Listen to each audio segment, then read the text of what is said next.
Good morning, everyone. Good morning. We're ready to start, so as soon as, there we go. Well, yes, welcome everyone to Evolve California Higher Education, and thank you so much for joining us this morning. Great, thank you, Myra. She just stole my entire introduction. Welcome to the Hub. And first of all, let me thank the Hub for allowing us to use this very, very unique setting. The Hub is going to be kind of the social place for folks to come together, we hope, in Los Angeles to talk about very important issues facing us today. So I want to thank the Hub first and foremost.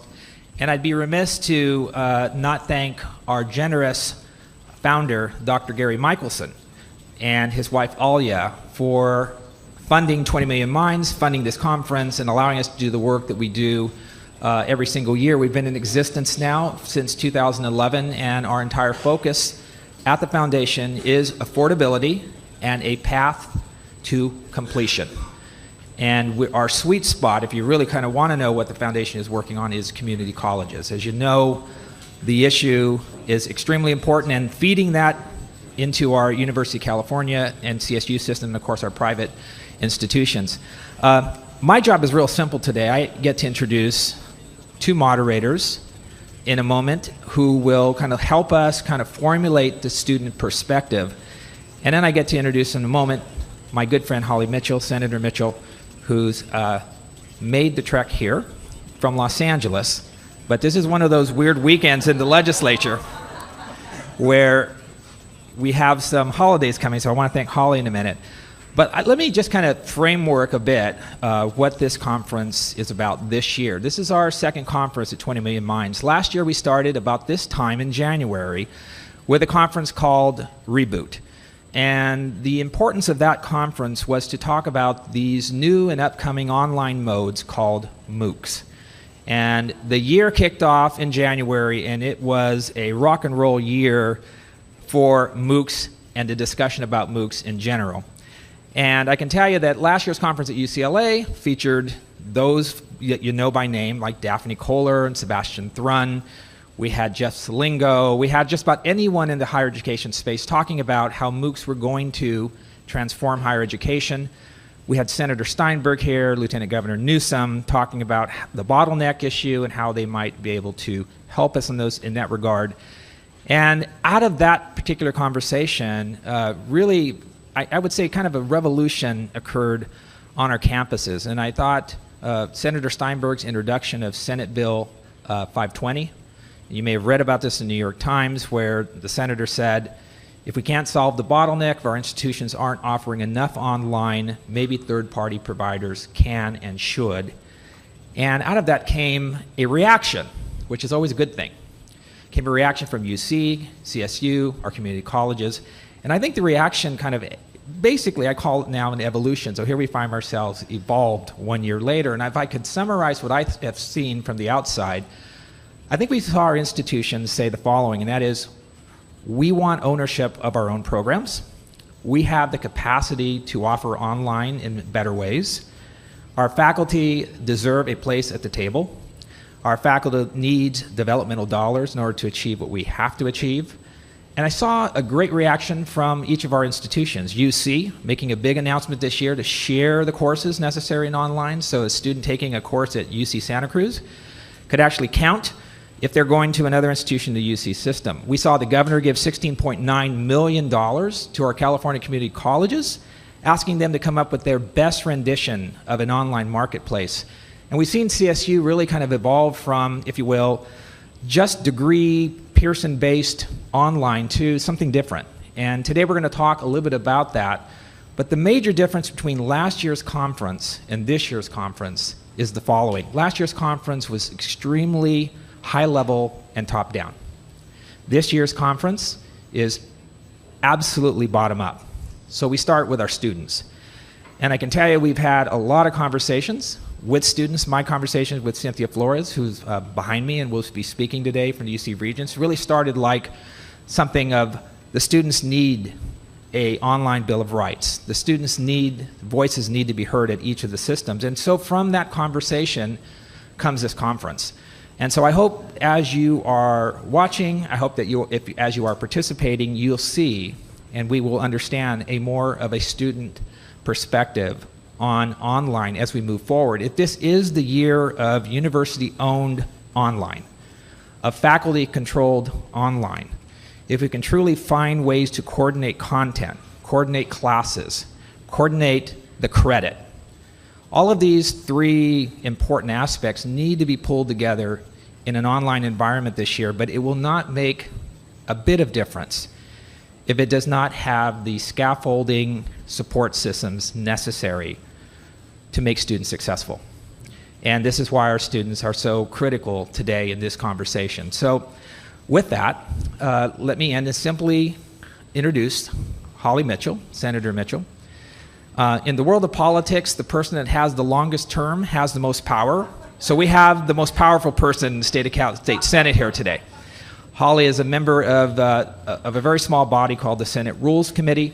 If you want to really know what that is about, it's not just about critical appointments and allowing those appointments to do the good work for the state of California, but it's also a place where the governor constantly will call and ask for appointments and others to be moved through. So if you're thinking about a UC regent, a CSU trustee, a Board of Governors appointee, if you're thinking about the State Board of Education, if you're thinking about education in general, the people on those boards make critical decisions, and Holly is one of three who will determine the fate of those particular appointments. Now, that's just appointments. Let me just say also that in terms of the bills moving through committee, where those bills go, as you probably know, is very critical to the lifeblood of moving concepts through.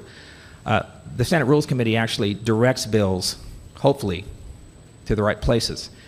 And so we thought it would be more appropriate to have Holly kick us off for this year. I think Senator Mitchell, if I could just give you a summary of our relationship, we've known each other for many, many years, going back to State Senator Watson, now going to Congressman Watson, and now with Holly on the State Senate, I think we're in all good hands. So I can only tell you that we're very happy you came today, and please come up and say a few words. Appreciate it.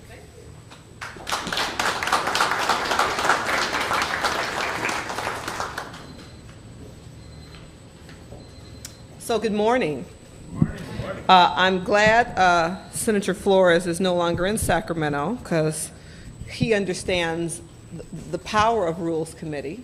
A number of my colleagues said, why do you want Rules Committee? It's a lot of work. I said, They clearly aren't as strategic as the senator.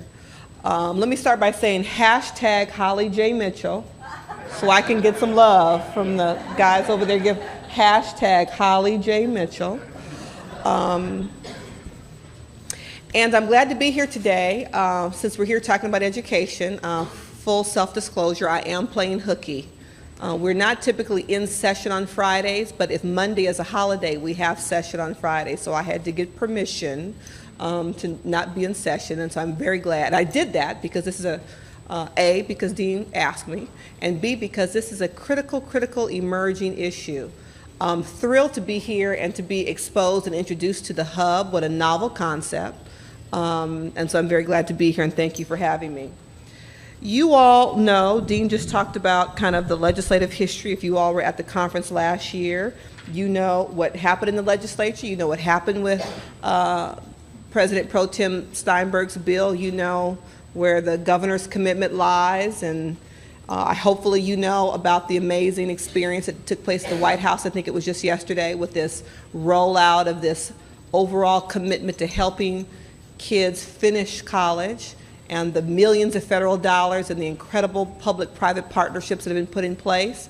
I was meeting with President Tim White of the CSU system on Tuesday, I think. He was taking a red eye out the next day, and so he gave me a little commercial about what they were going to experience in DC. So it's very exciting. Posse and just all of the organizations are going to come together to really try to help particularly young kids of color be successful in this global economy and this market. And from my perspective, that's critical given the district I represent. I'm state senator for the 26th senatorial district, which is just west of here. Very diverse, eclectic district, represents everything from I go from the Hollywood sign down to Hyde Park, from Miracle Mile, Culver City, a little piece of Cheviot Hills, Mid-Wilshire, to Expo Park, USC. Very diverse, ethnically, socioeconomically. Very diverse in terms of the experience of a ninth grader in high school. When I was in the assembly, I represented UCLA and had the harsh realization that they were kids who would either graduate or not from high schools within walking distance of UCLA and would never step foot on that campus. Within walking distance of that institution and would never step foot on that campus for a variety of reasons. Either their high schools didn't even offer AP courses, not that they couldn't get in them. How do you get in UC now without having a 5.0? Thank God I'm old. I would have never gotten in. And so how do you compete when your school doesn't even offer AP classes? So we've got a lot of work to do collectively, and I'm proud to be here and stand with you. I'm also chair of the California Legislative Black Caucus. There are 9 African American members of the legislature, 2 of us in the Senate, the balance are in the Assembly. And we made a very bold step and declaration for ourselves last year. In years past, the Black Caucus had done a kind of state of Black California and kind of gone on a road show and developed this report that basically summarized all the negative things impacting Black people in California. We are poorer, we are sicker, we have more fragile incomes, more fragile housing. It's, you know, you read the report, you just don't want to get out of bed the next day. And we decided as a caucus that we would approach our work collectively as a caucus a little differently and identified 2 what we're calling policy pillars that we would then develop for ourselves stretch goals that we could hold ourselves accountable to by the year 2020. As legislators, we tend to think in 2-year increments because of the legislative session. We're going to solve all the state's ills in 2 years or during my term. You know, I got to get this fixed before I term out so I can claim credit for it. We recognize that doesn't work in the real world. And if we were going to really hold ourselves accountable by making setting stretch goals that we could then measure our success against, we needed to spread it out. So some of our newest members of the legislature of the Black Caucus will be there through 2020, so we set that as our date.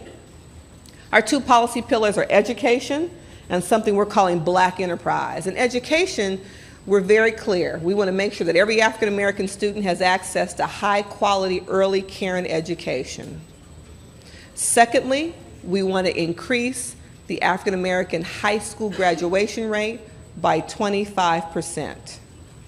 25% may sound low to some of you. It may sound huge. She just said, that's huge. I said they were stretch goals.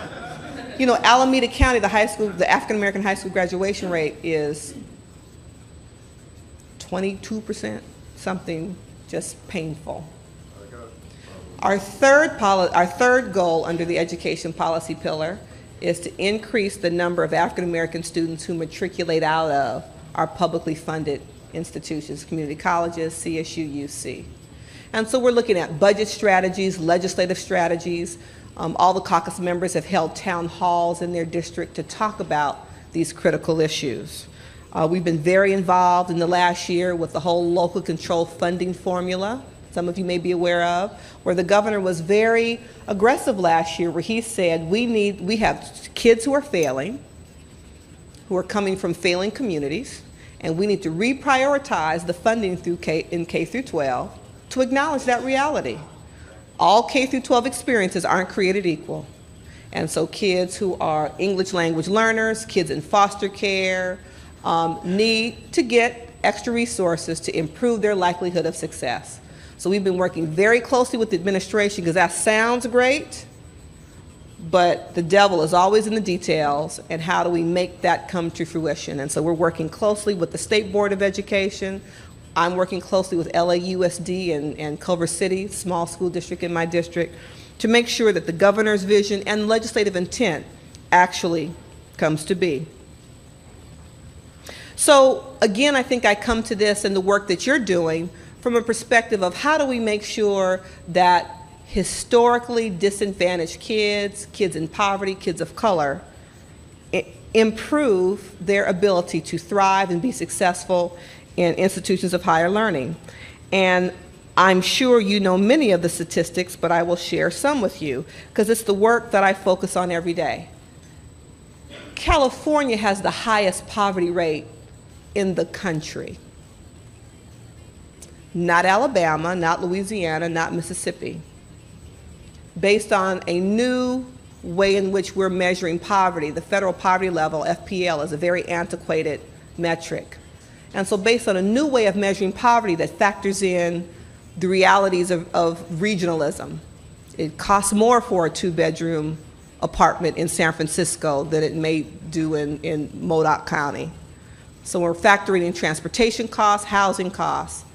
Based on that metric, California has the highest level of poverty in the country. In 2011, 1 in 6 Californians lives in poverty, 1 in 4 children. 1 in 4 children lives in deep poverty. You know, there are levels of poverty, can you imagine?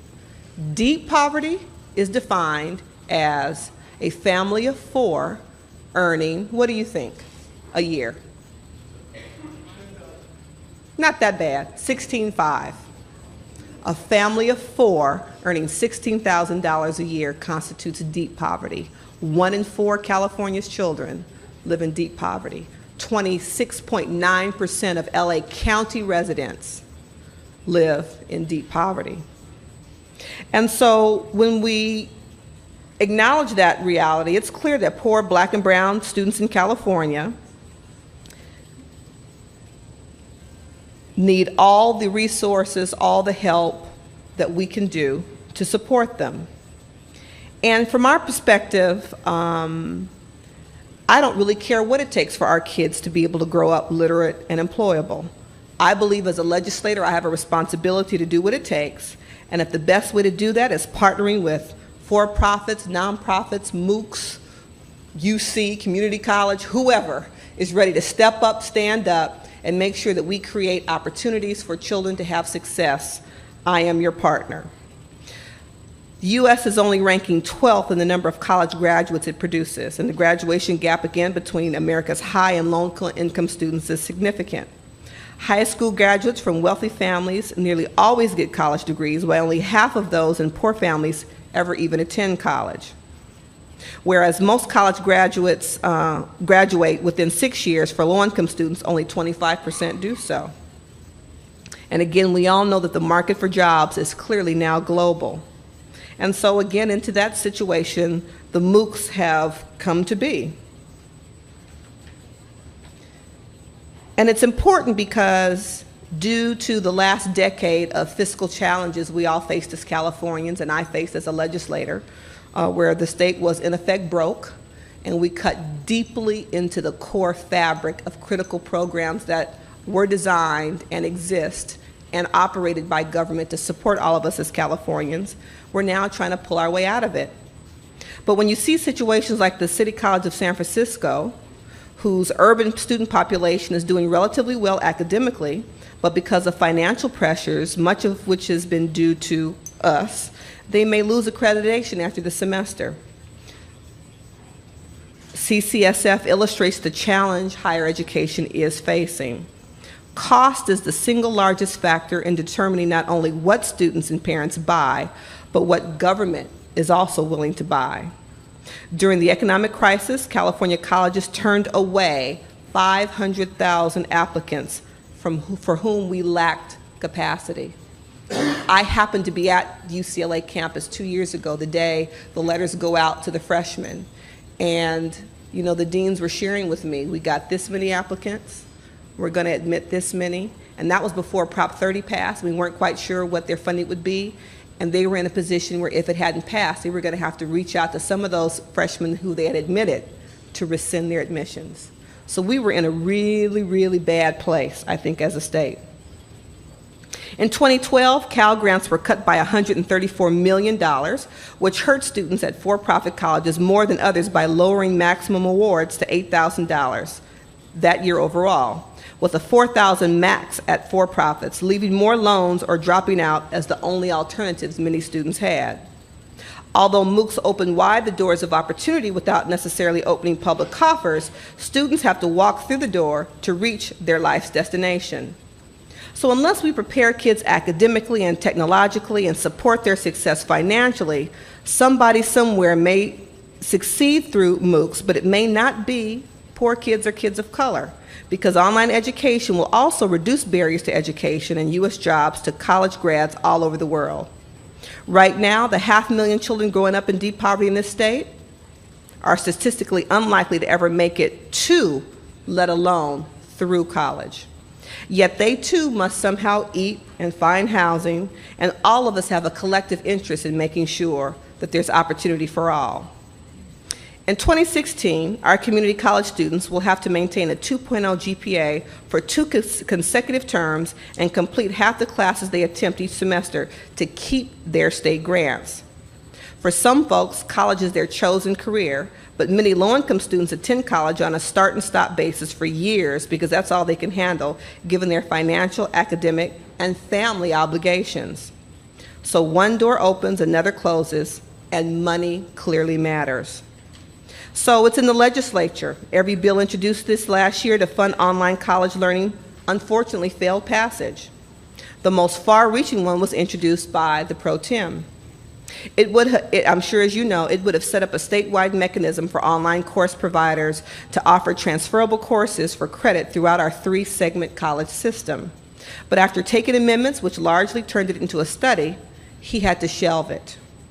He did so immediately after last July's report on the disappointing results of San Jose State's partnership with Udacity to offer 2 math and 1 statistics course to 300 students. Half of them were considered at risk. 74% or more of those who took the courses in the classroom passed, while half or less passed the online version. This experiment was hailed by Governor Brown and was partially funded by the Gates Foundation, yet it's been shut down. San Jose's partnership for online with edX is, by contrast, doing well. Most students are doing better than they would without online course instruction.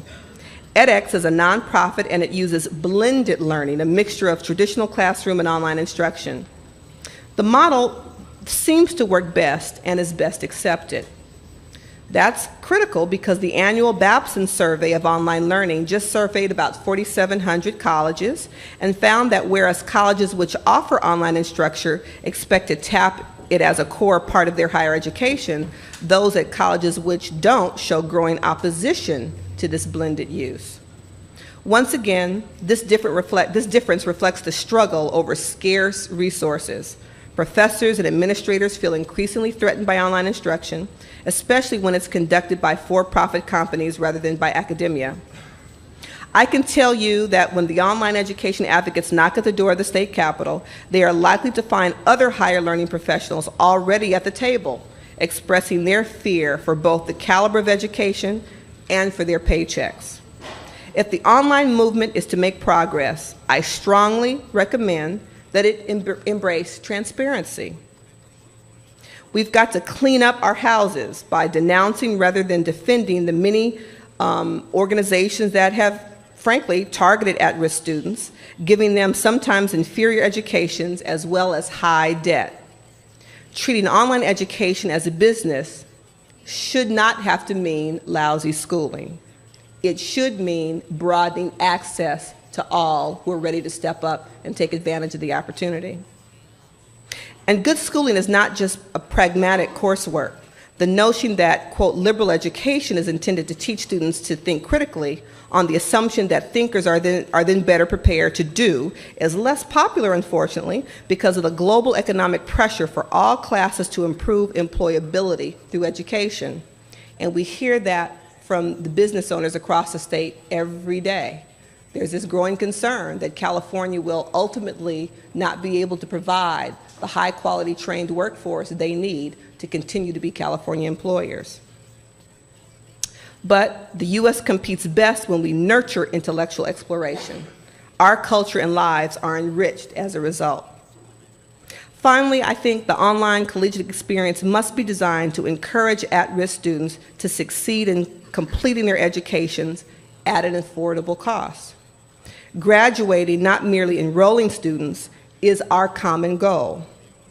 challenging that online education a challenge that online education must accept head on, because it's how we will move forward and succeed as a state that's competing in an ever-changing, ever-evolving global economy. I thank you for the opportunity to share with you today, and I'm not sure about the time and schedule, but there are a few questions. I'm looking to the moderators to see if that's appropriate. Yeah, we have time if there's like one or two questions. Excellent.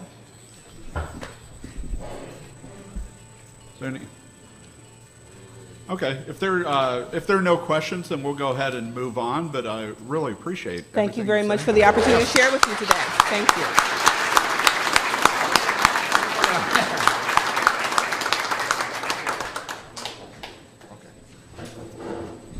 Thank you very much. You know, as a past politician, it's always amazing to me when we say, you know, we're open for questions, live politician here. And somehow at the end, walking out, I have 50 questions. We have 50 questions leaving the room. So it's always, Holly, thank you so much, Senator Mitchell. Let's give her another hand. We really appreciate her perspective. Okay, now we're going to turn to the reason we're here, and that is the students. We're going to have the conversation really about what online should be. I think Senator Mitchell mentioned the numerous issues surrounding online in the last year, and even as recently as the Babson study was just out a couple of days ago. Let me just set a context for this week. It's been a huge week for higher ed. I mean, if you think about it, Monday started for our foundation with our founder, Dr. Gary Michelson, making a $50 million donation to USC to really kind of work on the biomed side of things. We were extremely happy to see that investment by our founder, and I can tell you that his investments will continue to solve problems that, quite frankly, need to be solved. Online is one of those. So you can expect us to be very active as a foundation this year. Now, that was Monday. Now, Tuesday, obviously, was Open SUNY, right? So kind of the rollout of one of the more massive online programs in the nation in one of our largest systems in New York. Wednesday, our foundation, I attended the White House Datapalooza on all of these apps that will really make enrollment and pushing admissions and all of the issues we're talking about here today in online more workable. So after a year of getting together a year ago at the White House, then ending up there on Wednesday, we all kind of talked and saw real applications being applied to a growing level of low minority income students moving through higher education. So that was Wednesday. Thursday, I believe yesterday, President Obama and Michelle Obama have pulled together an entire cadre of 100 college presidents plus to discuss if the issue we're talking about today, which is really low minority income students moving through higher education, a long overdue discussion.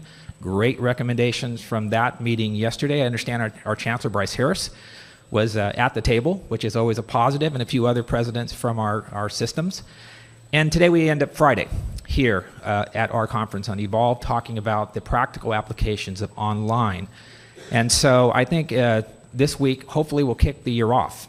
And if I could just, before I introduce our two speakers, just kind of set a context to this for California and why it's so important. So we have 2.4 million students, largest system in the nation here in our California community college systems. 50% of African Americans and Latinos will test 3 levels below in developmental math, if you think about that. So even before you get to a college-bearing course, half of half will test into a path that, and here's the stat to remember, only 6% of them will complete and finally get to that college-bearing math course in 3 years.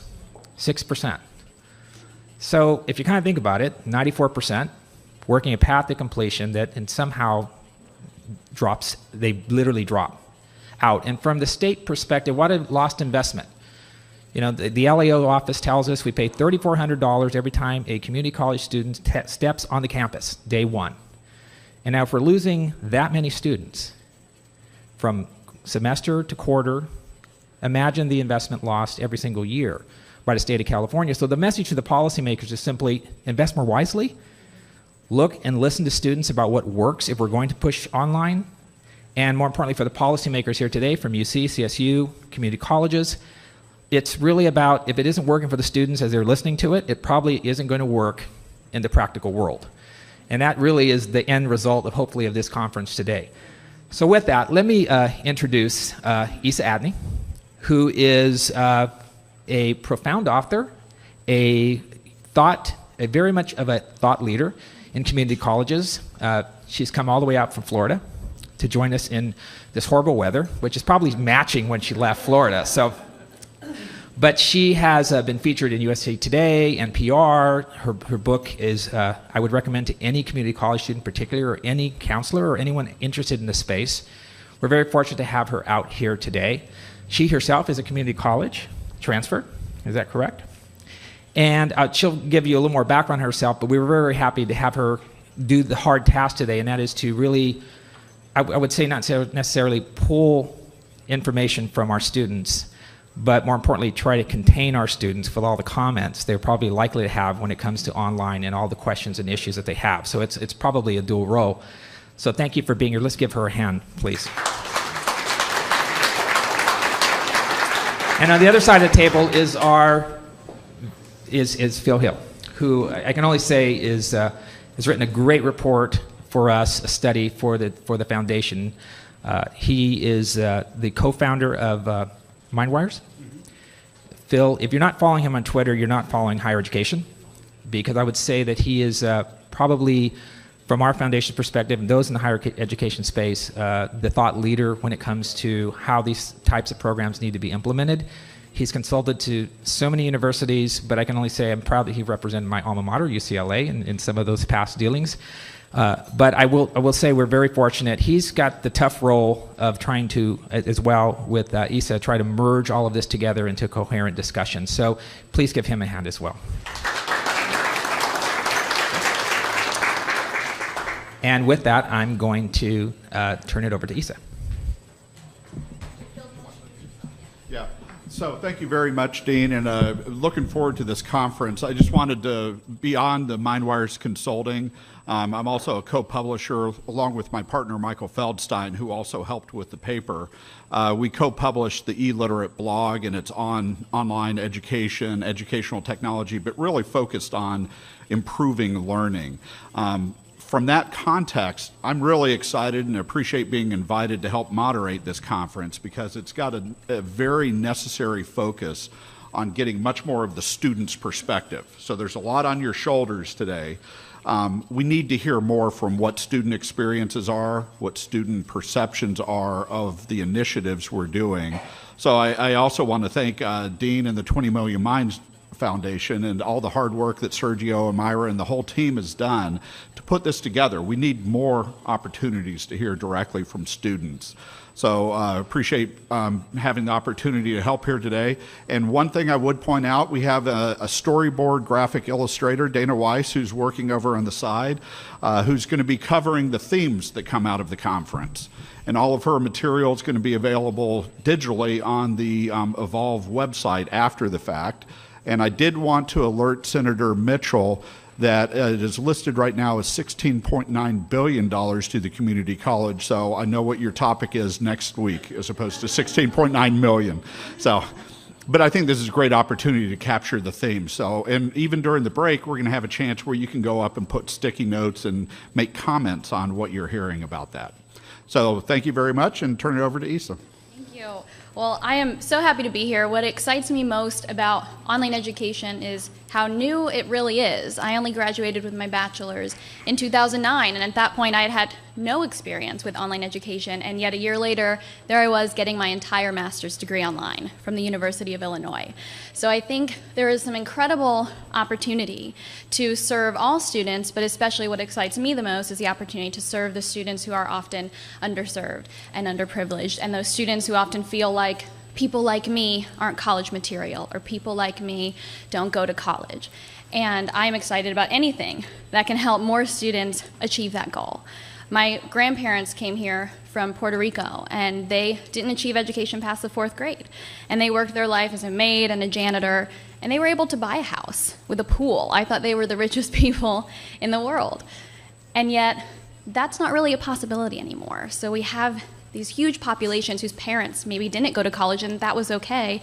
Now their kids need to try to figure out and navigate this new system and need more space and more opportunities to achieve. And so it's a big problem, but what gives me hope is people like you, people who are going to be speakers and the students here today that care. The conversations going on nationally excite me because people do care and people do want to solve this problem, and I think it starts with hearing from the students, something that actually doesn't happen in my mind as much as it should. I think they have so much to offer because we need to hear those day-to-day experiences. What is it actually like for these students every day to do the work, to deal with online, to deal with college, and make it work and get to that end goal?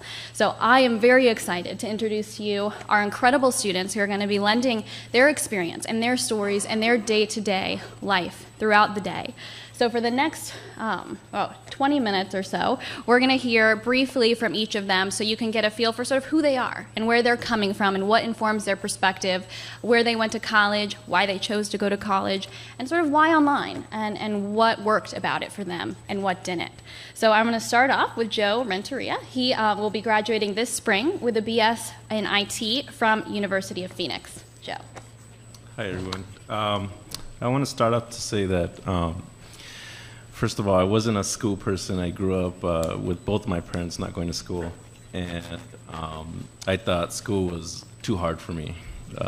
That's the way I felt about school when I first started. But so basically, what I do, now is I'm an IT consultant. I'm 37 years old. I got 2 kids, and I work full time during the day, and at night. I work a part-time job as a project manager. And, throughout high school, I wasn't, like I said, I wasn't a high school person, so I dropped out in the 10th grade, and I just thought, school was impossible for me. And moving on from there, just to get a little background about myself, I dropped out of high school, and right after high school, I went to go work for a company, and this company was an IT consulting firm, and I had taken a post-secondary school previously to obtain that job, and I worked as an IT person for about 5 years. I really had no education, just certifications, and it was just working as an IT consultant. It's like, you don't really work a full-time job, it's kind of like part-time. And so I worked for CompUSA after that for several years, and I learned how to fix computers, and I was very good at it, so I decided to open up a business. And opening up a business was a great experience for me. I had 8 employees at one time, and during that time, the economy started falling, and the school districts weren't doing as much business with me as they normally would, and I closed my doors. I decided to close my business, and I said, what do I do now? I have no education. I couldn't be competitive out there. I couldn't apply for a job because the minimum was just getting a BS degree, a bachelor's degree. You have to have a bachelor's degree. So I just one day decided to just go back to school. And the University of Phoenix made that possible for me. I'm a full-time online student, and I've had a great experience with them. And it's been as a matter of fact, I'm working on planning my master's degree as well with them. So other than that, that's my background, my story. Thank you, Joe. Thank you. Very excited to get your perspective throughout. I have the greatest respect for parents who go back to college. I can't imagine, and it's just amazing. Next up, we have Louis Luortz. He is a Secretary and Finance Officer for the University of California Student Association, and he is currently getting his PhD in Political Science at UC Riverside. Hi. Can everybody hear me? Oh, perfect. Well, reverb. So I just want to say a few things about myself. I am getting my PhD, but before that, I was at UC Riverside for my undergraduate degree. I got my undergrad in political science as well, with an emphasis in law and society and philosophy. And then during that time, my father was unemployed, so I had to work throughout my undergraduate career to help support both my family and myself while I was going through my undergraduate education. And to be honest, the only reason I probably finished within 4 years was because during high school, I had decided to take online classes at Cal State University Dominguez Hills. There was a high school program available. I think the tuition was about $3.50. It was amazing. It was an amazing deal. And it got rid of a few GE requirements. I was able to take on a second major just because I was on time. I finished my degree in poli-sci, and I got philosophy as a second major. During that time, I was working at UC Riverside at the Academic Resource Center. So I was tutoring students and counseling students who were struggling. I saw a lot of issues with our undergraduate education system, but I also saw a lot of positives. And so after that, I decided to go for a master's in education. And because I had seen one side, I had seen the student side, and I wanted to go into the other side, see what it's like to be an administrator, a policymaker, someone who does this for a living. So it worked because they actually had a degree. It was called Higher Education Administration and Policy. Perfect. So I got that, finished that in 2012. And then afterward, I decided to work as a researcher because I really enjoyed the policy side. So with a professor, Luciana Dar at UC Riverside, I decided to work for her for about a year. And we worked on issues of social justice, equity, the dimensions of equity in higher education, so access, opportunity, outcomes.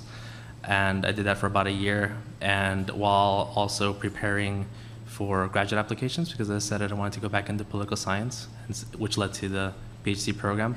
But on the way there, during that prep, I took a lot of courses on Coursera.org, I believe, and it was really useful, really helpful, really insightful. I got to see how education had evolved since high school, online. It was a wonderful experience, and I believe I'm making a lot of strides towards the future now. I have a book chapter that was accepted for publication. It's coming out next month, so I'm really excited. And it's on the online social networks and education. Cool. So yeah, that's my story. Thank you, Louis. Thank you. Next up, we have Melody Darden. She is starting her master's in public administration next week at Dominguez College. Melody. Good morning, everybody. I'm Melody. I pretty much grew up in South Central LA. I came from a very diverse background family where my dad was pretty much in gangs, and my mom, she pretty much was living a fast life, is what we called it. At 14, I was taken from my mom and I was awarded a court. And so at that time, I kind of struggled with, living in a foster home and group homes and things like that. And at that time, I'm the oldest of 3, and I knew at that time I had to do something to pretty much get my siblings out of the system. And I wanted to basically show them, no matter where our parents came from, we can do something different. We can, still go to school and achieve, our goals that we wanted to. I eventually graduated at 17 on honor rolls. I went to Cerritos College to get my AA. And then at that time, after I got my AA, I went back and I got my siblings, my younger brother and my sister. I then enrolled into University of Phoenix in 2004, where I was able to obtain my BS degree. And I was working full-time, and I was taking online classes. And because of University of Phoenix, I was able to do, get my education, take care of my younger siblings, and still accomplish trying to get my career going, trying to get a foster home and things like that, because I wanted to basically give back to the community, the same thing that I was going through. So that's pretty much my background. Thank you, Melody.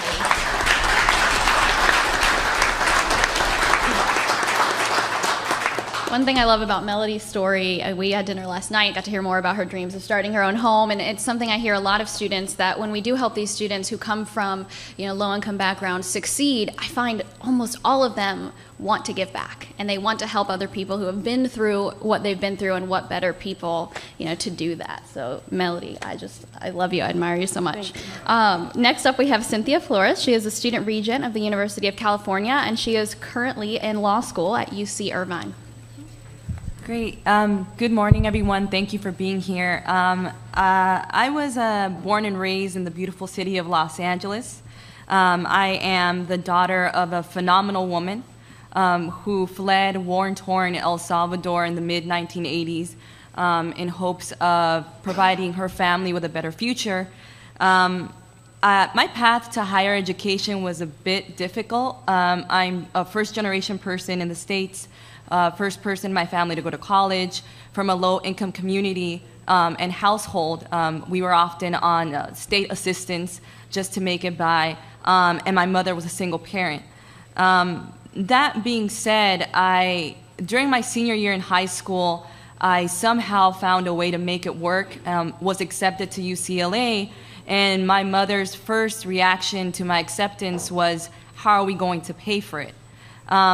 In El Salvador, it's thought that only those that are very wealthy go into higher education. Needless to say, we made it work some way, shape, or form, and I graduated in 2010. My senior year at UCLA, I served as the first Latina student body president of UCLA in UCLA's history, and that was a great accomplishment for both myself, my family, and the university system as a whole, I believe. I am currently a law student at the University of California, Irvine School of Law.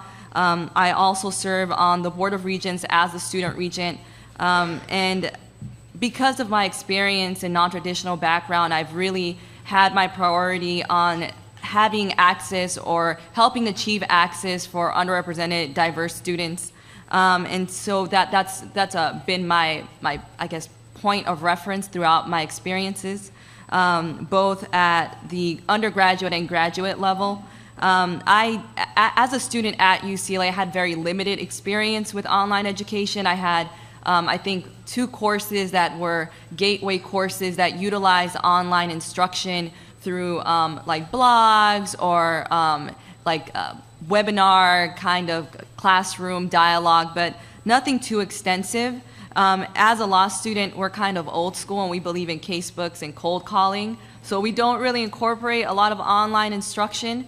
The online instruction that I have experienced is, as you can imagine, I have a very heavy travel schedule, and so I do have access to lectures that are recorded and then played back, and some interactive functions to ensure that I'm keeping my attention while they're instructing the lecture, and so that's been my experience with online education. I'm more on the receiving end in terms of how do we construct online education as the Board of Regents to ensure that it engages students. So that's why I'm here, and thank you. Thank you, Cynthia. Next up, we have Nancy Aparicio. She is at Cal State Northridge and will be graduating this spring with a BA in English Creative Writing. Hello, everybody. I grew up in the San Fernando Valley. My parents also fled from El Salvador as refugees during the Civil War. And growing up, it was very much, there was no choice. You had to go to college if you needed to have a better future. There was no choice. So it was very much, that was my only choice pretty much. But being in college, coming from parents that don't have the opportunity to give you as much as they would like to, you do have to, I had to obtain a part-time job, and that was where I was introduced to online classes. Unfortunately, some were fantastic, some really let me do what I had to do in order to get by financially, but there were some classes that did hinder me in the sense that they caused more stress, or they didn't allow me to have the one-on-one opportunity that I would have had if I had an instructor with a class full of peers. But aside from that, I do believe that online classes did allow me to graduate in 5 years instead of what would have been 5.5, because I did take a semester off because of a medical withdrawal. So in essence, it did allow me to really get ahead, but at the same time, I do believe that there are some things that could be worked out to allow students to have a better opportunity or a better experience. Thank you, Nancy. Thank you. Next up, we have Devon Graves. He is the chair of the California State Student Association. He is currently a junior at Cal Poly Pomona and will be graduating with a BA in political science the spring of 2015. Devon. Thank you. Thank you so much for allowing me to be here. Really appreciate the opportunity to share my story and listen to everyone's story. So thank you. I was the first to attend a four-year university in my family. Both my older sibling and younger sibling are both at the California Community Colleges currently. One kind of thing for me, being busy with student government and athletics, online classes were very helpful. I kind of got my first experience with hybrid and got to get the mix of being in lecture and then half online. And I had recently the opportunity to experience the CSU's pilot program of the online concurrent enrollment system that they've started. So I was able to take part in that last year and really experience having a professor who was teaching a class. I was eligible for units on my own campus who was a professor at Cal State East Bay. So that was a very fun experience and happy to take part of that, and I really enjoyed that experience. So I'm currently again in a fully online course that's offered through my university and a hybrid. And I think having that diversity and that opportunity to be a part of that type of learning has been very helpful.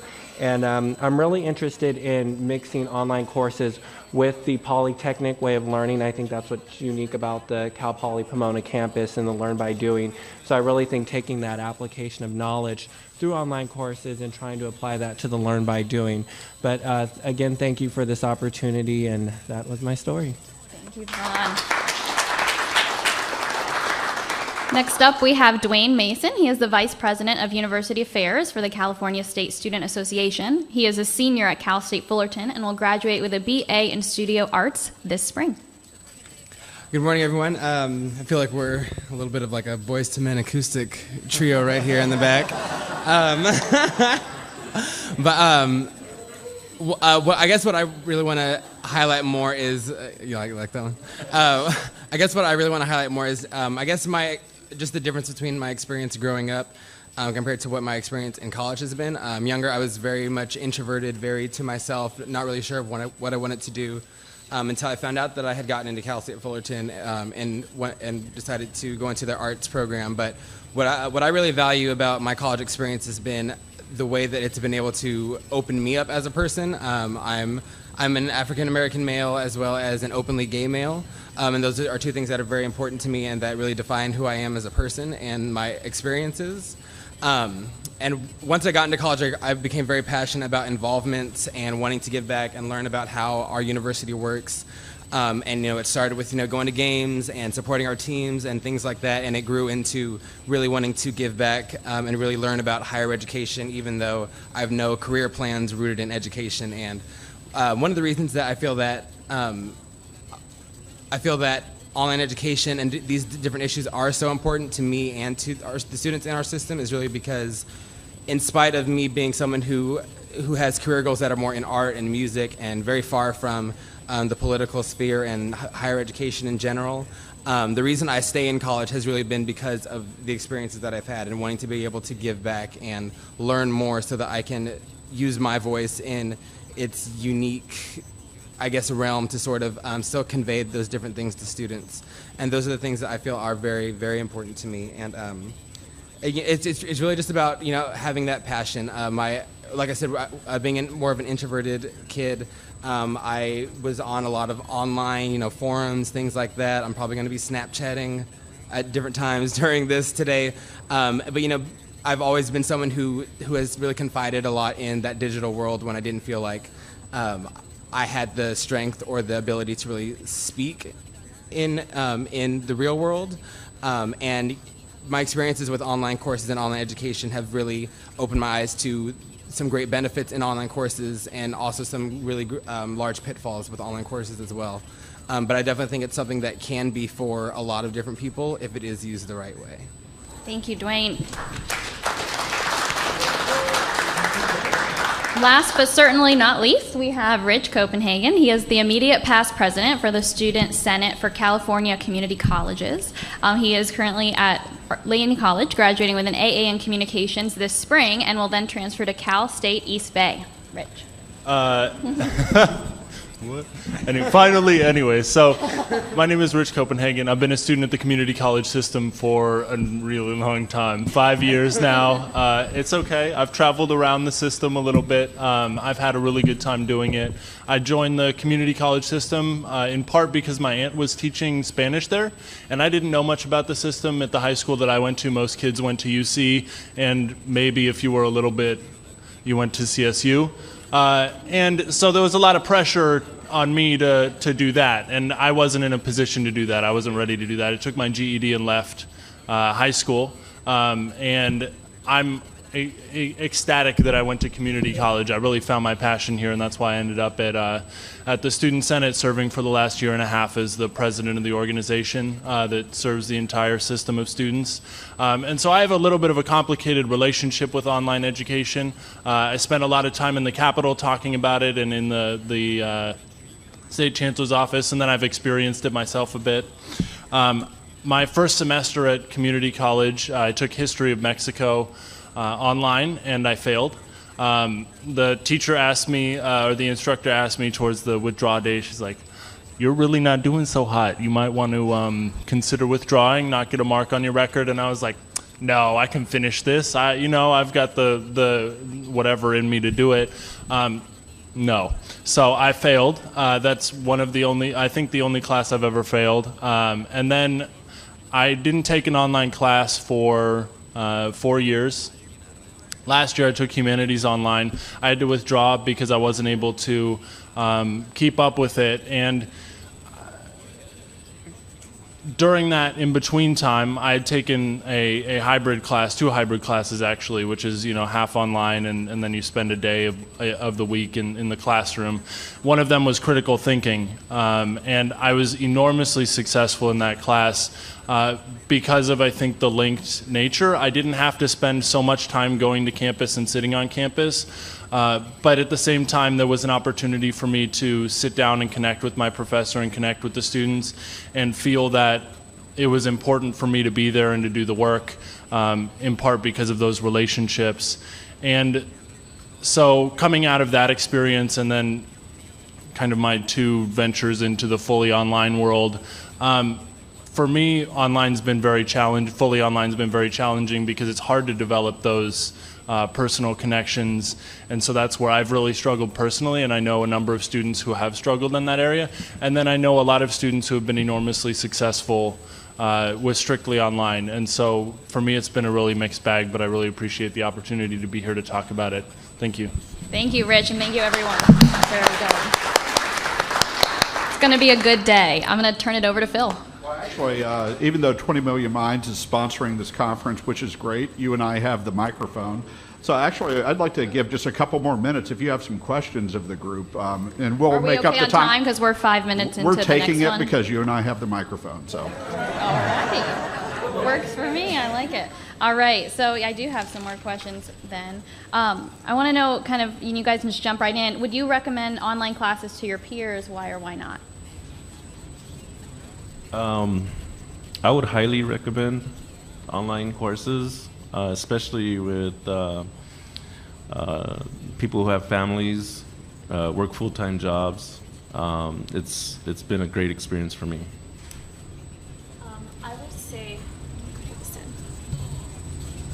I would say if you're going to take an online class, really know what your strengths are, because there are difficulties. For example, I took a math class and it was very difficult because part of it was you go to the class and the other half you do your work in online, and it was taught so differently, so you have that disconnection. So I would really say, for example, I'm an English major, so an English class I could take it with the breeze, but when it comes to math it's very difficult. You want that peer connection of, hey, can you help me, or the professor helping you, and that connection is very helpful. So I would say yes, if you know your strengths, if you know you could do it, because you don't want to take a class that you're setting yourself up for failure. I think it, well, To be honest, okay, so taking an online class can be challenging. It takes a lot of motivation and self-determination to stay on track. It takes a lot of effort to not get derailed. There are deadlines. Assignments are due on certain days, regardless of how many days you may have to do the assignment, just like in a regular classroom setting. And I think it's an interesting opportunity for students, especially at the UC. I know they're still revamping the online system, and they're making more courses available every day. I saw a few the other day because I started planning out my spring schedule. I'm like, oh, well, this is really interesting. So I would definitely recommend them, but with that caveat that they really need to stay on it. You can't just stop them. So I'm curious, just by a show of hands, if all things are equal, cost, convenience, you had every choice in the world, how many of you would take online classes only? Oh, only? Yes. Okay, our IT guy, yes. Okay, just checking. I think that's interesting. A lot of you cite, and I've heard a lot, this kind of convenience thing. So can you guys kind of talk about that and where online has maybe opened up opportunity for you because of your schedule and other things going on in your life? What that meant to you? I would say for me that online education really allowed me to be as involved as I've been in college with higher level positions. I was our student body president last year. I was president of my fraternity for a year, and if it weren't for online classes, I wouldn't have been able to manage my schedule that well. But at the same time, I said I didn't raise my hand to the question about taking only online classes because so much of what I'm taking away from my college experience is really rooted in the interpersonal development and the connections that I've made in my classrooms, outside of the classroom, and I think those things, for me at least, have been equal, if not more important than certain things that I've learned on a curricular level. Excellent, thank you. Yep. Well, thank you very much. And so what we're going to be doing now is we're going to have a series of presenter panels, and I'd like the first one to come up and I'll describe what's happening. We have Joseph Moreau, Vice Chancellor of Technology from Foothill De Anza College. They'll be taking their place over here. Let me move this out of the way. And then also Ashley Skylar, who's coming up, Director of Innovation and Excellence in Online Education at Cal State Online. Keith Williams, the Interim Director of Online Education at the University of California, and Ruth Valoria, the Executive Dean from the School of Business at University of Phoenix. So I ask each of you to come up and take your place. What we're going to be doing is we're going to, the speakers are really going to set the context for the discussion with the students. So the students are going to be reacting to, asking questions, and commenting on each of these topics. So this first one, we want to get an update on what these systems are actually working on. And so basically we're asking them the questions. Give an overview of what your system's current online efforts are. What do you take into consideration as you're figuring out which courses and what programs to offer? And then also some commentary on who the target students are. So we're going to give each of the speakers about 5 minutes. I'll try to keep you to that, 5 minutes or less, to present. And then we're going to open it up so that the student panel can actually ask questions and make comments on the same topic. So with that in mind, I'd like to start off and hand it over to Joe, if you can give an update. Sure. Thank you, Phil.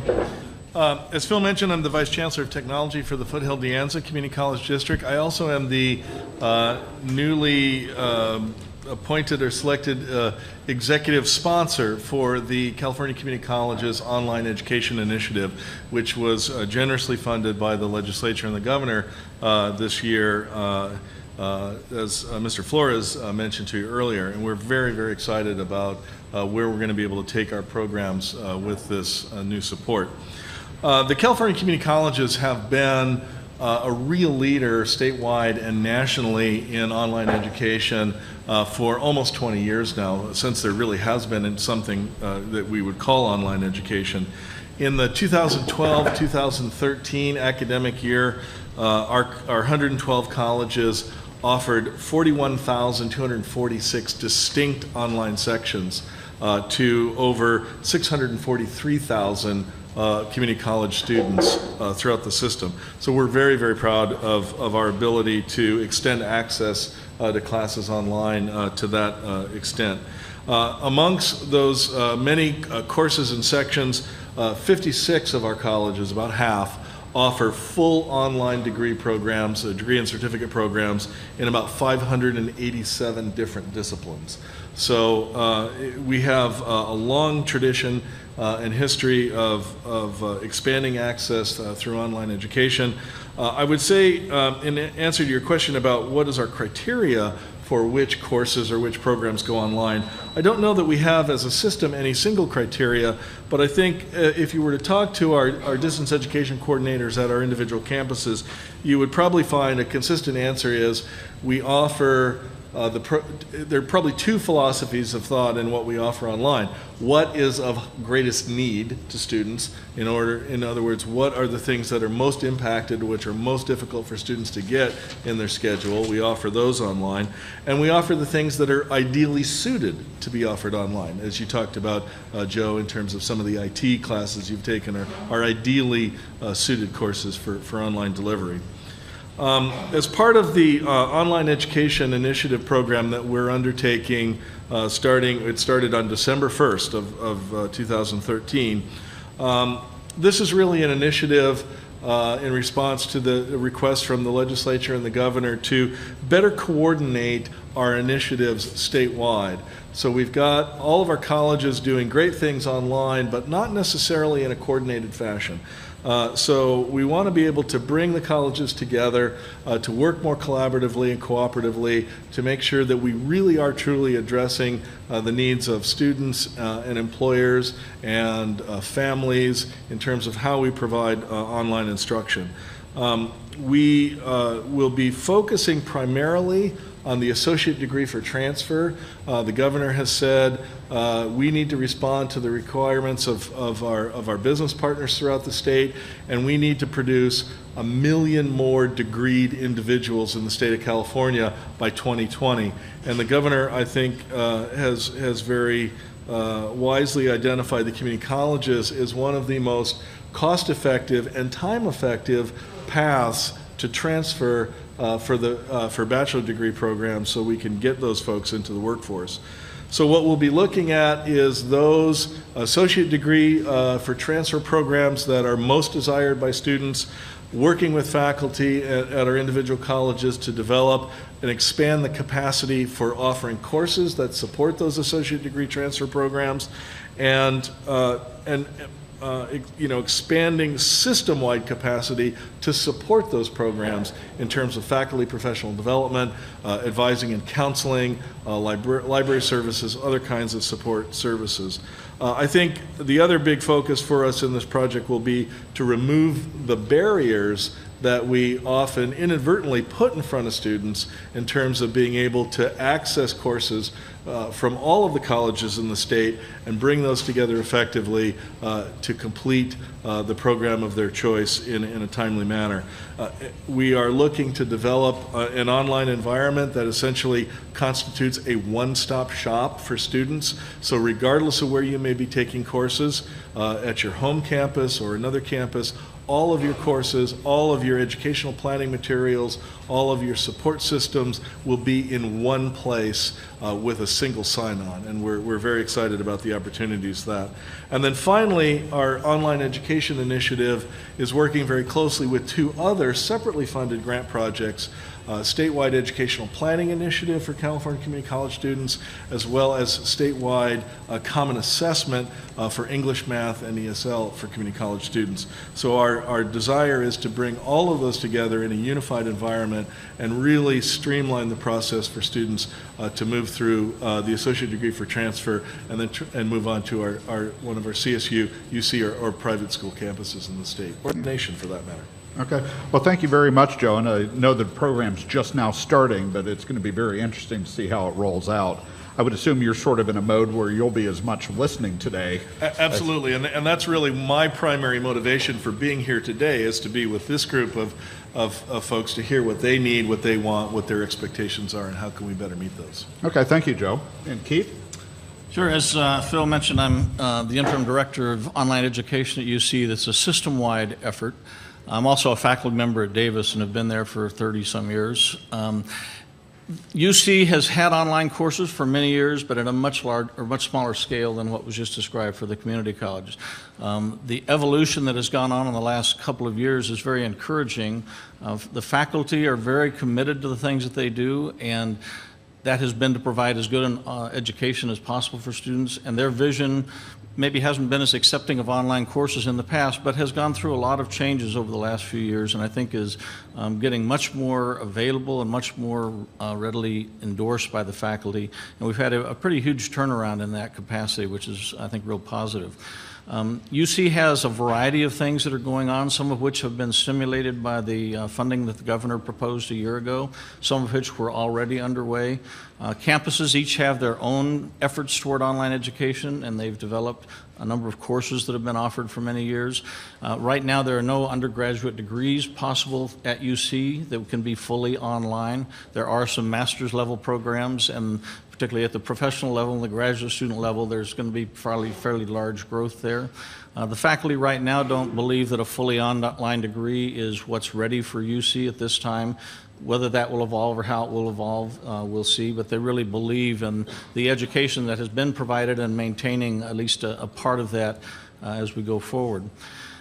UC is a system of 10 campuses, but it's also 10 independent campuses that operate fairly independently. Every campus has its own registration enrollment system, its own learning management systems, and there's been relatively little coordination throughout the system previously toward things that might enable online education. And that's one of the areas that we've made a lot of efforts at over the last few years, and particularly in the last year with the stimulus from the interest from the government. We now, starting a week and a half ago, for the first time, have been able to enroll students into courses offered from other campuses electronically. There's a central website where students can go and see the courses that are available online, and if they choose to enroll, can click a button and it takes them to a place where they can use their home campus authentication to allow them to enroll in the course. And then in the background, everything goes on to make sure that both campuses involved are notified of the student enrollment, that grades eventually get back to where the student was.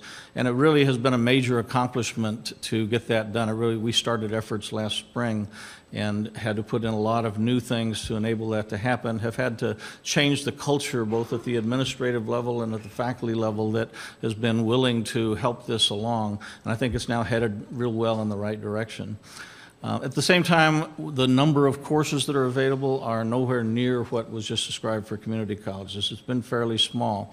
And we have initiatives that are starting to build more courses, targeting lower division, high enrollment, gateway courses, the kind that have waiting lists that prevent students from getting something when they might need it to go through a regular curriculum pathway. And we've had in the past year, starting with some meetings in the spring where we had all campus involvement. We had more than 200 people attend some conferences that tried to lay the groundwork for how UC would do this. And eventually that led to a request for proposals to faculty that just finished up in December, where we now have, out of a number of applications that were put in, there are going to be 37 new courses that are developed that are getting funding from the initiative that came from the governor's office and will probably become online in 2014-15. We also have a number of courses that the program that I oversee, UC Online Education, has developed in the last several years that are the ones that just started enrolling students a little over a week ago. This is kind of a pilot test where we're learning things that we need to know to do this at a larger scale. We have plans to expand the offerings that we have, as well as the new courses that come forward. And over the next year and a half, we'll be increasing that enrollment, but also developing a more robust system that will pretty much make it transparent for students when they want to enroll in an online course. They'll be able to do it as easily into a campus that's in Southern California and they're in the north as it would be to enroll on their campus into those. So it's a good beginning. We have a long ways to go, but we think that we're on the right track, and it's been helped by a lot of the different things that have brought online education to the forefront. All right.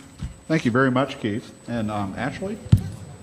Okay, my name is Dr. Schuyler. I was previously a faculty member for 9 years at Cal State Northridge, and in the last couple of years I've been working with the California State University system to support fully online programs for the system. And I just want to point out that historically, we really have been very successful nationally providing fully online programs. So we have approximately about 104 fully online programs for this system. About 2/3 of them have been at the graduate level. So certainly efforts are underway to increase degree completion opportunities for those students. Additionally, we've also had about 65,000 students take an online course in 2012, nowhere near the community colleges. And we also have about 3,200 fully online courses across the systems. I didn't attempt to count the sections, although I'd like to think it's much higher than that. But so we really have been already doing a lot of efforts towards that. I think there's certainly a lot of similarities in just listening to both of you, what we're all doing as we look to improve the different systems working together to improve, articulation agreements, improve students being able to search, in one central place for all of those. So certainly a lot of efforts more recently with, certainly the governor's funding.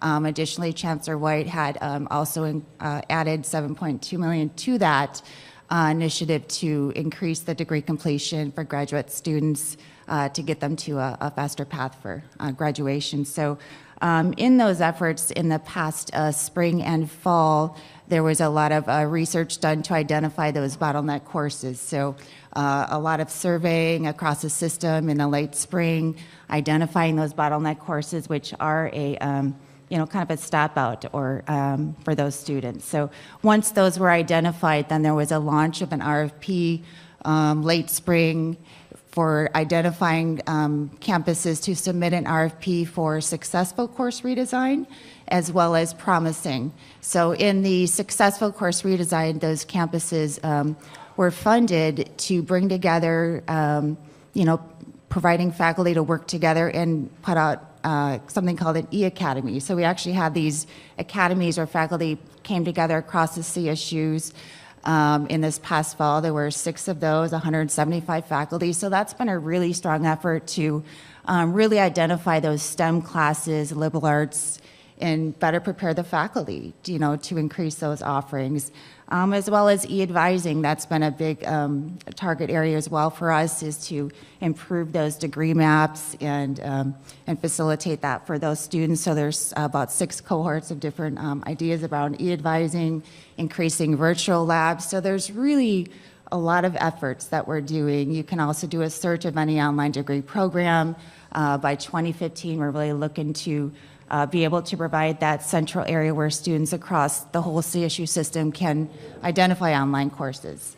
Currently with the, we call it Course Match, this past fall and spring, about 100 courses. It's kind of a proof of concept, but your student is able to enroll across any CSU and another CSU's course. And, the articulation agreements and that process, all that has to be really mapped out for the student, but certainly by 2015, being able to offer about 3,200 of those is a rich number, but we're really targeting for that because it's really important for the system. And just a quick thing, Rich, that's the program you said you took a course in. You did the Course Match where you took it online, or you did, Devon? Okay. I got to experience that, so I'm excited to see that keep going, and I really enjoyed my time with that, and I hope that keeps going forward.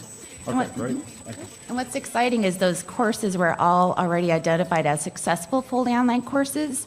So the purpose of the e-academies is really to get other faculty to adopt or replicate or refine that model across the different CSUs. So we're really looking to have those successful ones replicated across the system. And then a newer initiative that we started about a year ago is reaching out to stopped-out students that have 80 or more units, 40 of which in the CSU. So it's really important. 16 of the 23 are impacted for freshmen, 14 of the 23 impacted for transfer. We know certainly a lot of our students just can't get back in. So reaching out to those ones that have challenges getting back in, we're within Cal State Online also providing opportunities to get back in as well. Okay, thank you very much, Ashley. And since Joe started off with some big numbers, I'm going to hand it over to Ruth, who might have the chance of story topping even.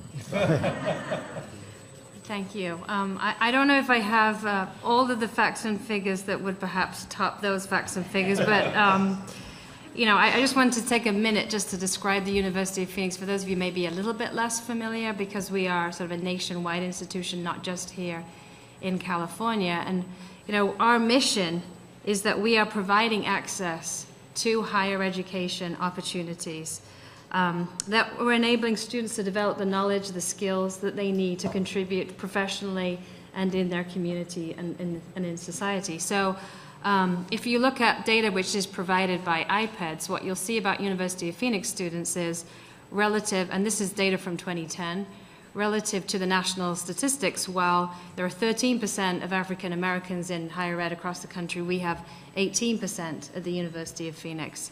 And while the Hispanic total is 11% nationally, we're a little bit under that. We're about 8% at University of Phoenix.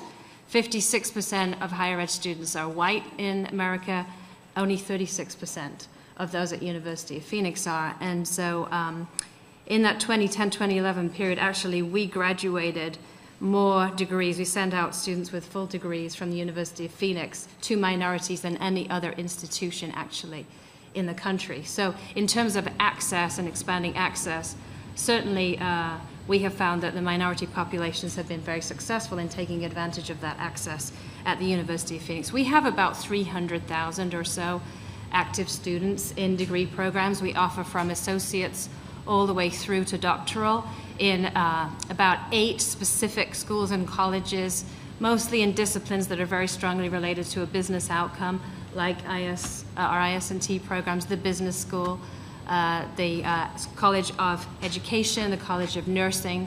So we have some fairly specific career-oriented programs, and our focus is very much on student success and preparing students to be successful in their communities. So why did a student choose to go to the University of Phoenix? Mostly what we learn is it's about the convenience and the flexibility, because the students themselves have the choice to take the courses on a ground campus, which our ground campuses might look a little bit different than your ground campuses, but they are places where a faculty member will meet with about 15 students once a week for a few hours to talk about the educational topic.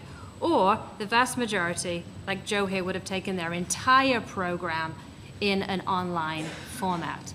So that flexibility of being able to catch up with the discussion questions, to do the homework when they can, after the kids are in bed.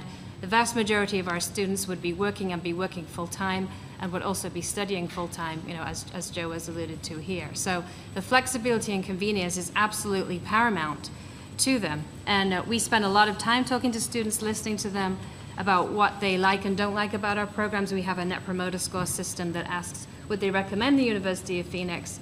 And what we hear is great about that is this flexibility and convenience. But of course, satisfaction is not a guarantee of completion. You can be super happy in a college but not be doing well. So we spend a lot of time thinking about what are the barriers to completion, and we use the types of techniques that for-profit companies use when attacking a problem like that, which is you think about segments of students and segmenting out the different barriers that students have. And so what we've learned about the barriers, of course, the financial one is very important. It's probably top of the list.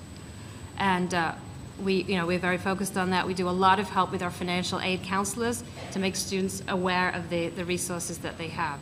So these support systems outside of the classroom for motivation, for career connection, all of those things are actually just as important in an online setting as the things that are happening in the classroom itself.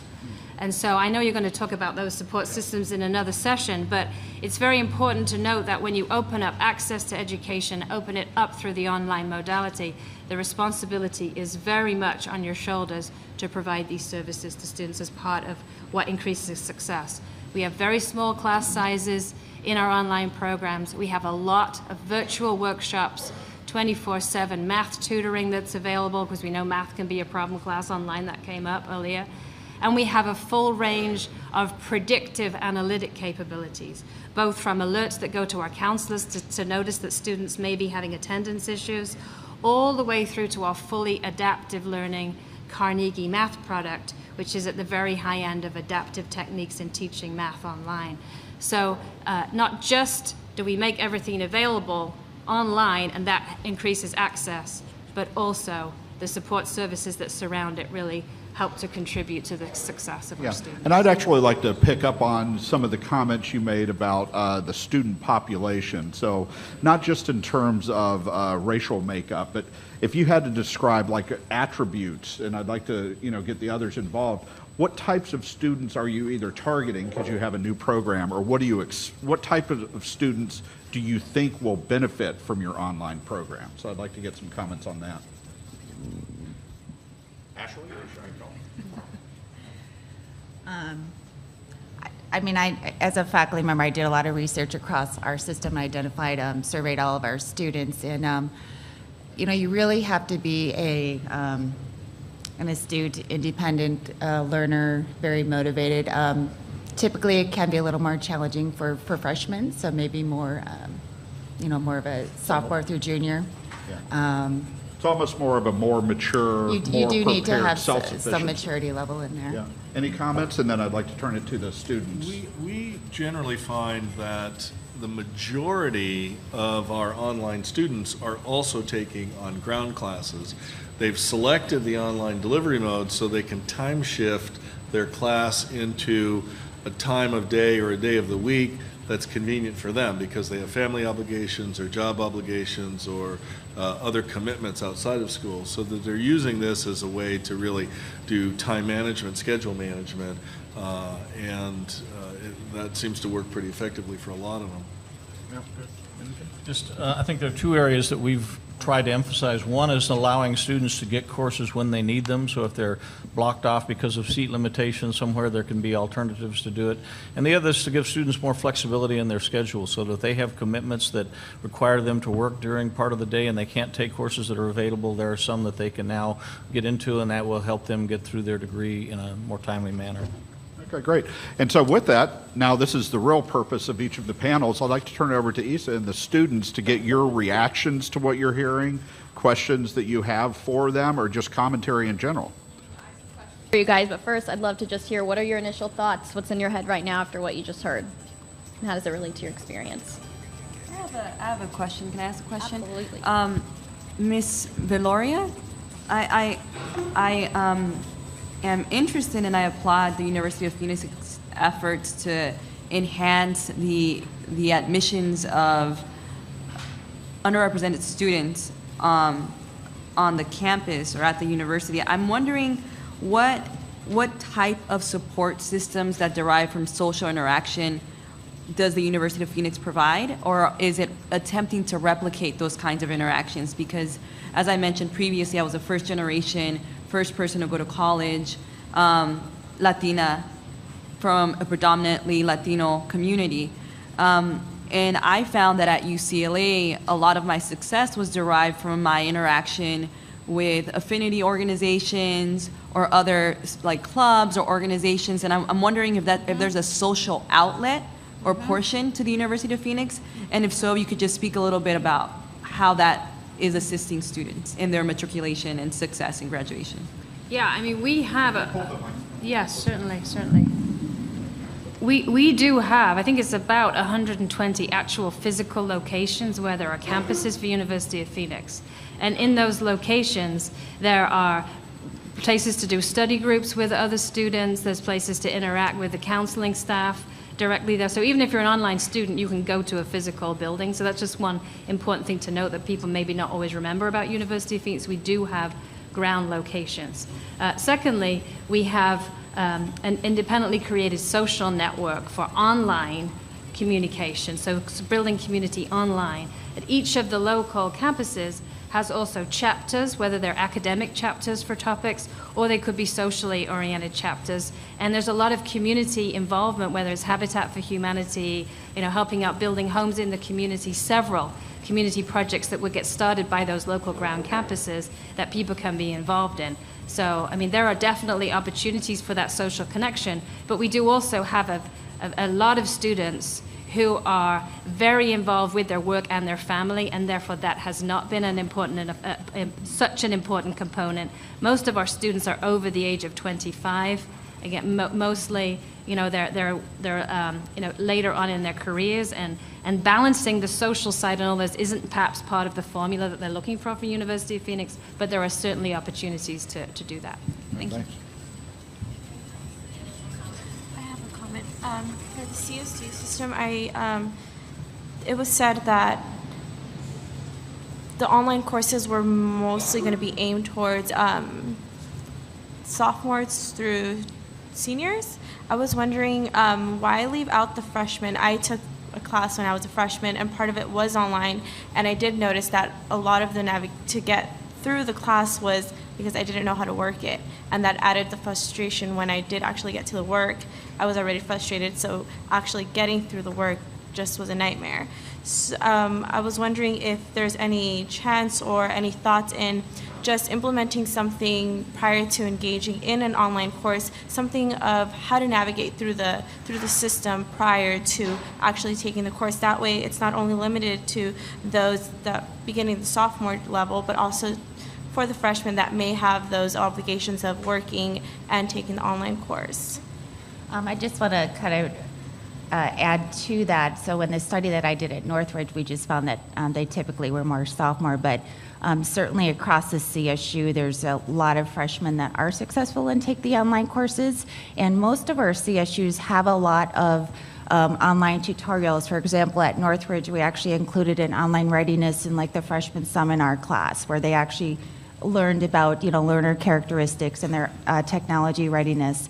And I'm seeing that across the system. A lot of the campuses do something similar, where they'll incorporate it in an intro class so they can explore that. And then there are a lot of online tutorials. There's 24/7 tech support, and there's there's online tutoring for a lot of the academic subjects, as well as on-campus tutoring. So there's really a lot of supports there, even for the freshmen. I've seen several of the campuses have laptop checkouts where they can go and check out actual technology if that's if they don't have access. So there's a lot of great successful projects out there in support for freshmen.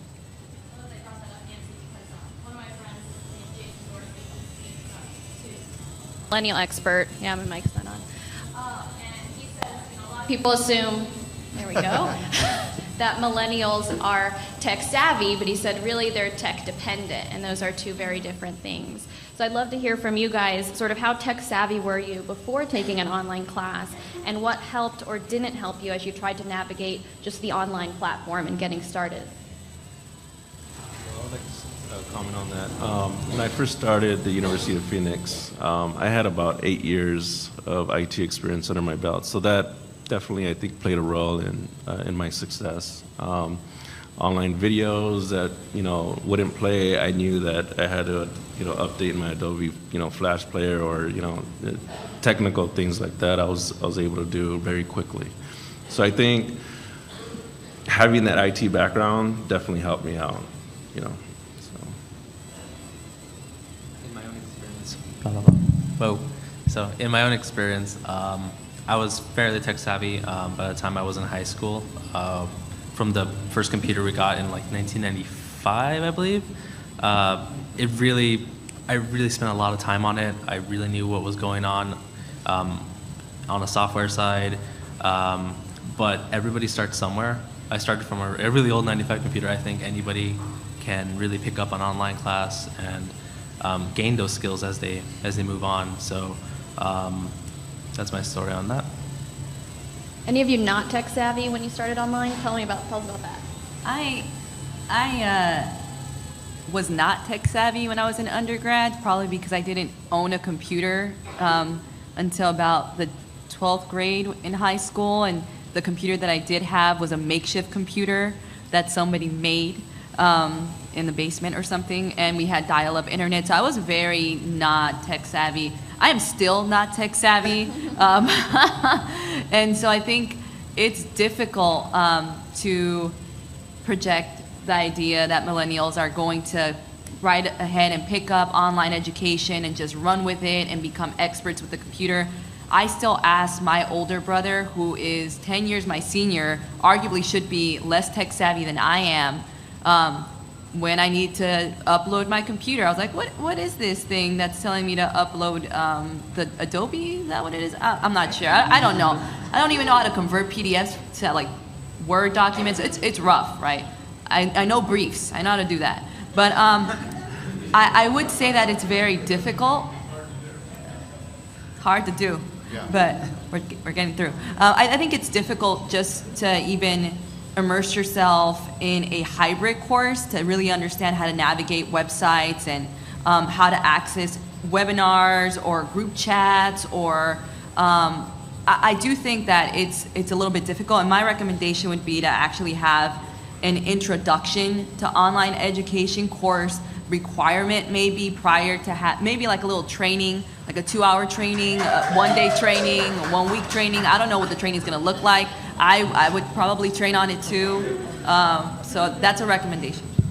Is that, I actually just wouldn't mind getting, is that, do other students have the same impression that sort of an intro course would be important for success in this regard?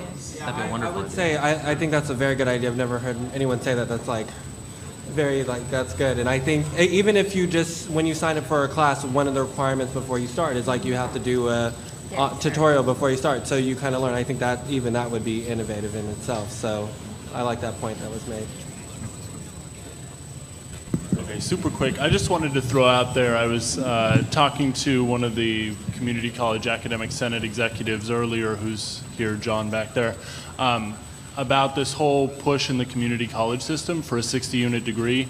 And I know that's kind of translated a little bit legislatively to the CSU, where they're saying, produce a bachelor's degree for $10,000 and 2 cents or whatever. But I think that's a conflicting idea with this thought that we should be teaching people how to learn, which I really agree with. But as we're talking about kind of the policy direction and how to shape online ed, we do need to keep in mind that those are really combative ideas. They don't really work together very well.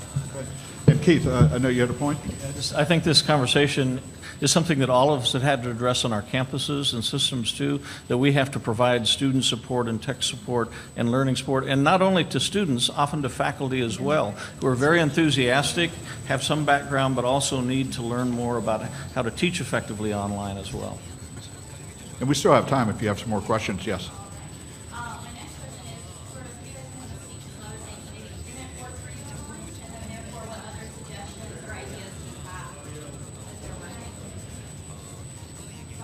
For me, the only thing that didn't work for me when I took my online courses was when it came to like group assignments.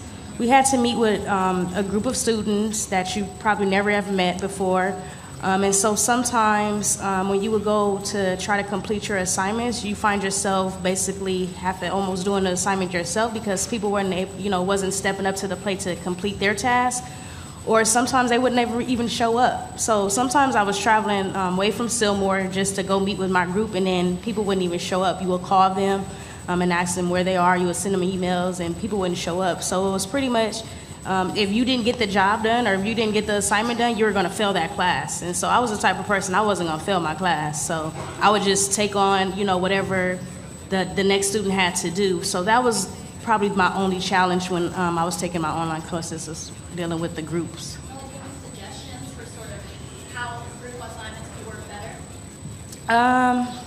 At the time when I took online courses, they didn't really have a lot of like tutors and things like that, or the teachers wasn't like on board of everything. So I think just the teachers, like I think the lady said, with them monitoring, when the students are attending, or they're lacking, not turning their assignments and stuff, and so that they can, because I didn't get an email for one class all the way to the end saying, oh, you're doing kind of bad. And I'm like, you waited to the end of the year, or the end of the semester to tell me that I'm doing bad? And I've been in this online class the whole entire time. So I think just, the teachers tapping into, students' lives a little bit more would help probably. Yeah. Thank you. And I had one other question from my perspective. The 3 California public systems all are coming up with programs where it seems like the availability of online courses, leveraging multiple campuses to give courses to students. So let me just put them on the spot. Does that matter to you guys? Is that an issue about having access to even the courses? Has that been a barrier in the past? I would say for me, that was definitely a barrier. I'm in my last year of college, and when I was applying for courses for my fall semester, I realized that I forgot to take political science. It just slipped my mind. And since my schedule was already set with work and with my other courses, the concurrent enrollment ended up being a really big benefit because I was able to search for classes that just weren't available on my home campus, and I was able to take care of that. Got an A. It was great. So I definitely think that is something that it was a new program, and even just asking other students about it, there wasn't a whole lot of awareness about it on our campus. But I mean, with anything new, that's just how it is getting started. But it was definitely an added benefit, and I think that it could definitely grow into something even more beneficial in the future. Great. Any other experience on having access to courses from your campus, just not having them available, or that they are available? Yeah, I would have to agree with what Dwayne said, and also I think for me, as a student in the CSU, I just don't think I should be limited to what campus with the online course. That's why the online concurrent was really good, because me being a student at Cal Poly Pomona, I'm still paying the same fees to the CSU, so it was good for me to take a class at Cal State East Bay and to be able to see across all the whole system, what's being offered and what you can do, what you can work with it. It made it much more convenient, and it kind of just widened the experience and kind of the opportunity you get when you're a student. So that's why, again, I enjoyed the program. Okay. Well, thank you very much, and I'd like to thank our first panel for being here today.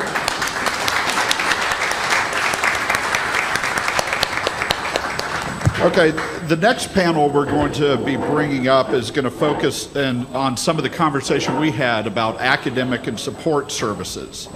And so basically, how can online offerings support the needs of a diverse student population? So I'm going to be bringing up Cynthia Mosqueda, hopefully I'm pronouncing that correctly, who's the first-year experience program at El Camino College. Bringing up Elaine Collins, who's the TUES, I'm not sure what that stands for, Central Resource Program at San Jose State University. And where I know her from is doing a lot of the research on the San Jose State pilot program and looking at student experience. And then also bringing up Patricia James Hans from the just retired Dean of Distance Education at Mount San Jacinto College. So I'd like to bring them up, and really the topic we're going to be trying to get them to address is basically give an overview of any kind of pilot or program you're working on. In particular, think about who are the target student demographics and what helped make them successful. And getting more into the subject we brought up, what have you found out about the technology literacy of students? And I like the way that this was brought up about tech dependent versus tech savvy. So I'd like them to share their experiences there, and then get into saying what types of support do you actually think are needed to help students be successful in these courses, and any other kinds of outcomes that you can provide. So we're now that's what this panel is going to do. We're going to do the same format of having them present a roughly 5 minutes, and then open it up and get student commentary and questions on it. So with that in mind, do we have, let's see, where's Elaine? Oh, there you are. Okay. So we're going to start out with Cynthia. If you could start out and describe your experiences. Okay, well, first of all, I just want to start off by saying bravo to Cynthia, the other Cynthia Flores, for her honesty. I really appreciate that. Second of all, I don't know where Dean is in the room, but I think all conferences should be held like this, where practitioners and educators and researchers are on one side and students are over there validating what we say and correcting us if we're not telling the truth. So I just love this format. I run the freshman experience program at El Camino College. I was just told yesterday at our Flex Development Day that I'm going to be celebrating my 15th anniversary there, which I cannot believe. But I've been running our freshman experience program there, and we serve about 700 new college freshmen every year that are coming directly from high school. El Camino is a very diverse campus across all areas of ethnicity, economic lines. And a couple of lessons I think that I've learned over the years in running the Freshman Experience program is I think the biggest barrier is definitely, I can see the differences among economic lines for our students who come in. I see, students who come in, and that's why I loved your honesty about not being able to use PDF. I have students who come in who are really tech savvy. They have great computer skills, and they do very well in a lot of the classes, especially online education. But I've also found that a lot of those students have had a previous experience coming from the K-12 schools and feeder districts that are coming into El Camino College. I think that one of the things we can do if we want to try to improve the amount of students that participate online is to really expose more students in K-12 when they feed in to the community college sector. I also think that a couple of things that I have seen with my students is that I really see a difference in terms of my students who are scoring at basic skills and developmental. That a lot of my students who are scoring at basic skills developmental and who are first generation students don't always have the access to computers in their home. If you were to walk on our campus right now at El Camino College, we have about maybe 5 to 6 computer labs, and every one of those computer labs is always full to capacity. And a lot of those students, especially where I'm at, I have my own center, I have computers in my center, they're always full, and I always talk to my students, do you not have a computer at home? And many of my students say, I don't have access to technology at my house. The only time I can use a computer is here. And a lot of times I'll have students who come to me and tell me that they enrolled in a course that's not necessarily a distance education course, but that there is a component of that course that's online that they didn't know about. And they come running to me and say, can I drop this course? Because there's no way I'm going to be able to keep up with the assignments because 50% of it is online. And so I think that that's something else that I don't think we've heard here today. We offer a lot of different services for students who take courses online. I mean, we have online orientation, which I actually helped design when I was hired in 2000 for students who were taking courses.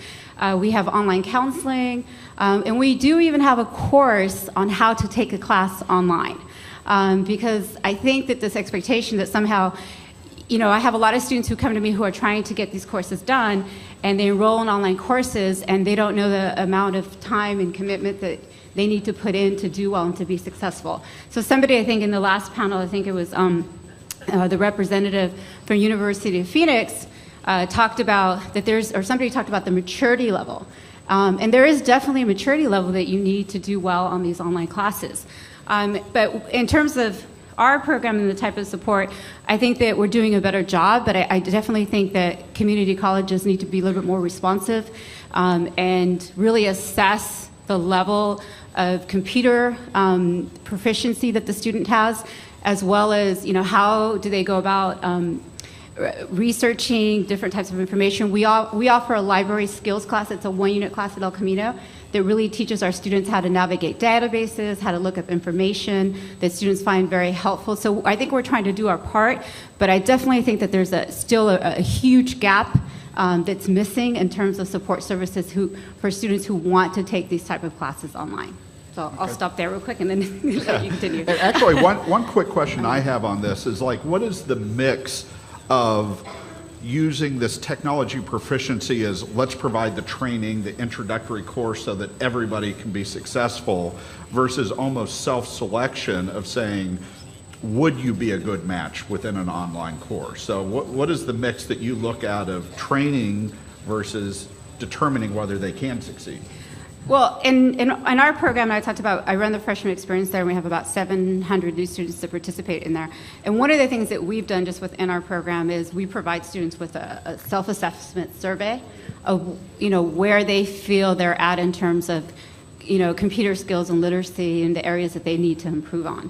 And for us, we've taken it upon ourselves to include that as part of our orientation and kind of mandate it for students that if they don't have any kind of computer skills coming in, that they enroll in a course, that they attend a workshop, that they do something to address that, because the courses that they're going to be taking out at our campus at least, many of the courses, 70% of the courses, doesn't matter if you're actually enrolled in an online course, they are going to be utilizing technology. I mean, I'm just thinking, one of our professors is here today, Pete Marcoux, who will be on a panel in a minute. Our basic skills reading course has a lot of online lesson planning that goes on that students have to be able to access. And a lot of the students who are scoring in at basic skills who come to me and they say, this is going to be really difficult, I need help. So we have to address that. We can't ignore that. And I think that, this is great this is happening in my program. But that's just a small fraction of the student population. We have 26,000 plus students who are coming to the college, and I know that a lot of them experience the same types of problems and have the same similar issues. Okay. Well, thank you very much. And Elaine, if you can describe your program and research that you've done. Okay, so I'm Elaine Collins. I'm the Associate Dean of the College of Science at San Jose State University, and before that I was a professor of chemistry. And the Tuesday, TUES stands for Transforming Undergraduate Education in STEM. So that's a division of NSF, and they awarded San Jose State a very small grant to study our pilot program with a for-profit MOOC provider to offer 3 courses last spring.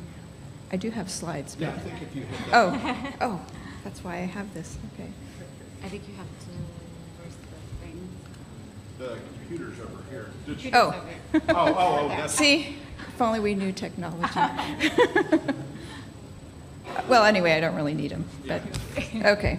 So we in our pilot program, we offered 3 courses. So the courses themselves were not MOOCs, but they were offered through the MOOC platform, and then the Udacity commercial provider added extra services to the San Jose State version of the courses, and the students could receive university credit for taking the courses.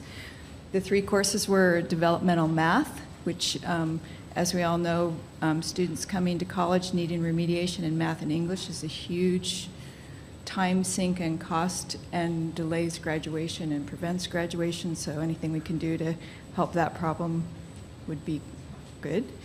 And the other 2 classes were entry-level, college-level math classes, college algebra, and statistics. The pilot was designed for 50 San Jose State matriculated students and 50 people from the community. Just as for the developmental math class, as the senator mentioned earlier, Cal State's been very hard hit by the budget problems in California, and in 2009, San Jose State was very impacted and didn't have funds to provide courses and had to limit the number of students we could accept.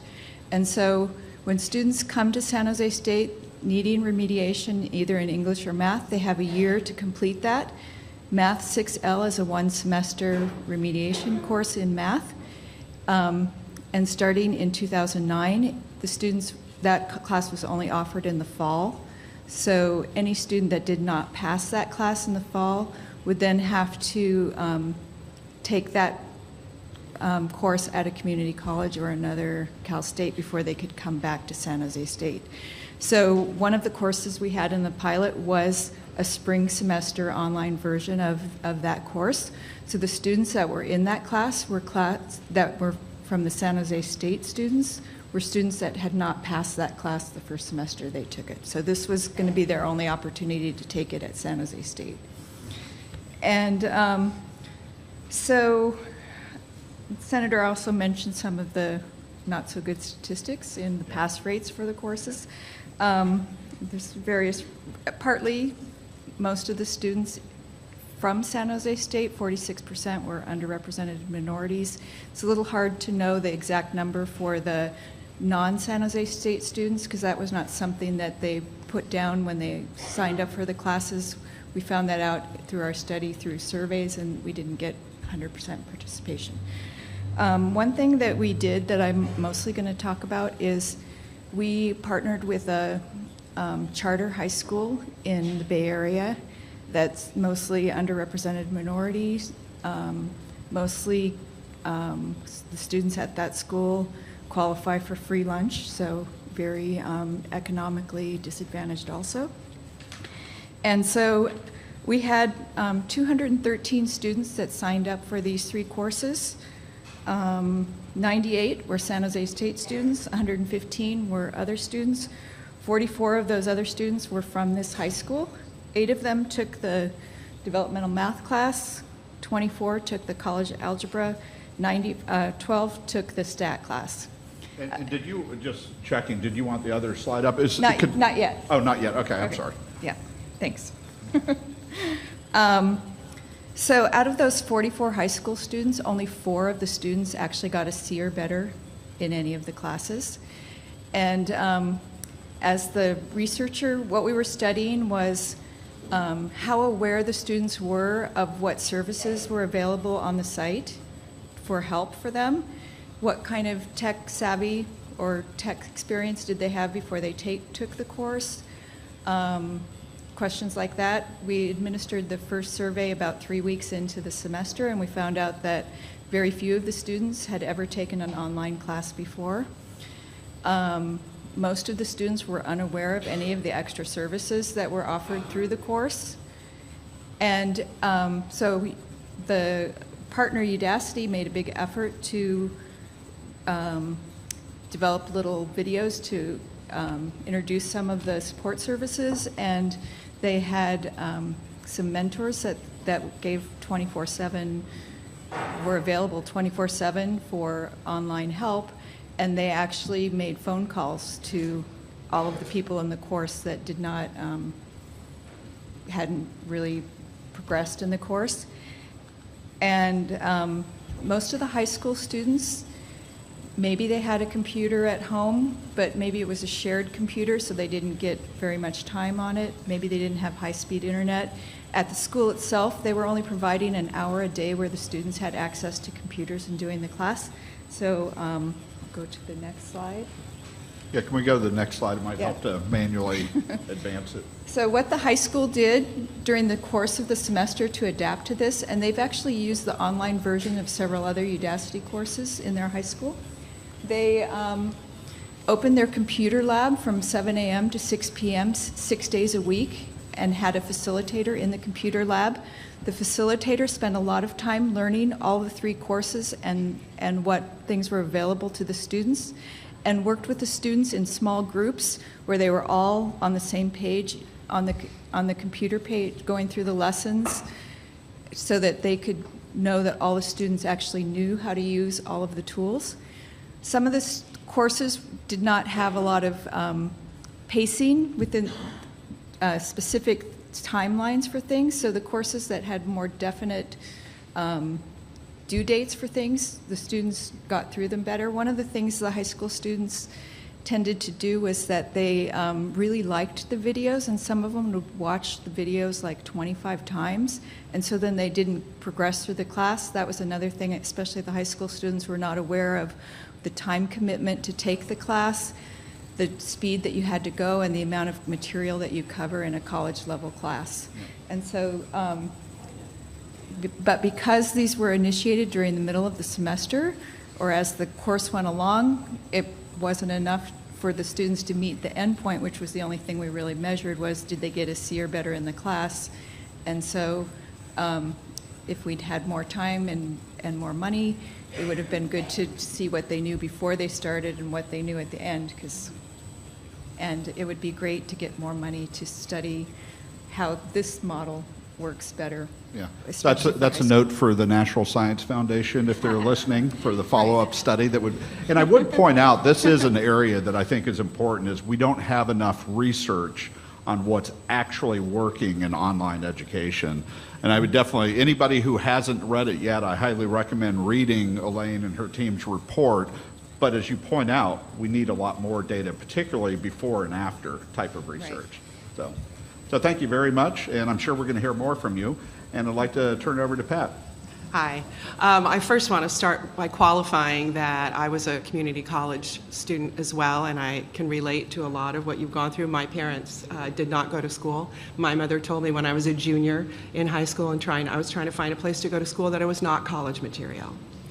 And that's pretty hard to hear, you know. She was really just trying to protect me. And she didn't understand school. My dad didn't graduate from high school. So I came from that environment.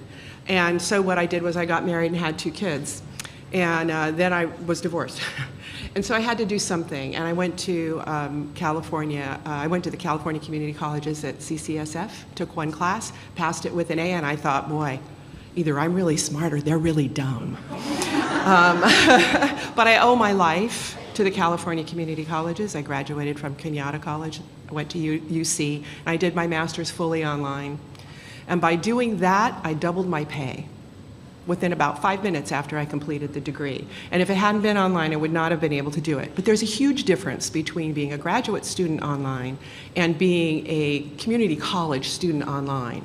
And so, yeah, and thank you. So we have the same thing that Cynthia has going on at her school, and I think our community colleges do a good job of really providing those support services. We're learning about them all the time. We've just instituted SI, supplemental instruction, which really is great in our face-to-face and has done great things for those, into our online program, and we'll hopefully have information about that as we're piloting right now. Really excited about doing that. But we also really put energy into 2 other areas, and one of them is training our faculty.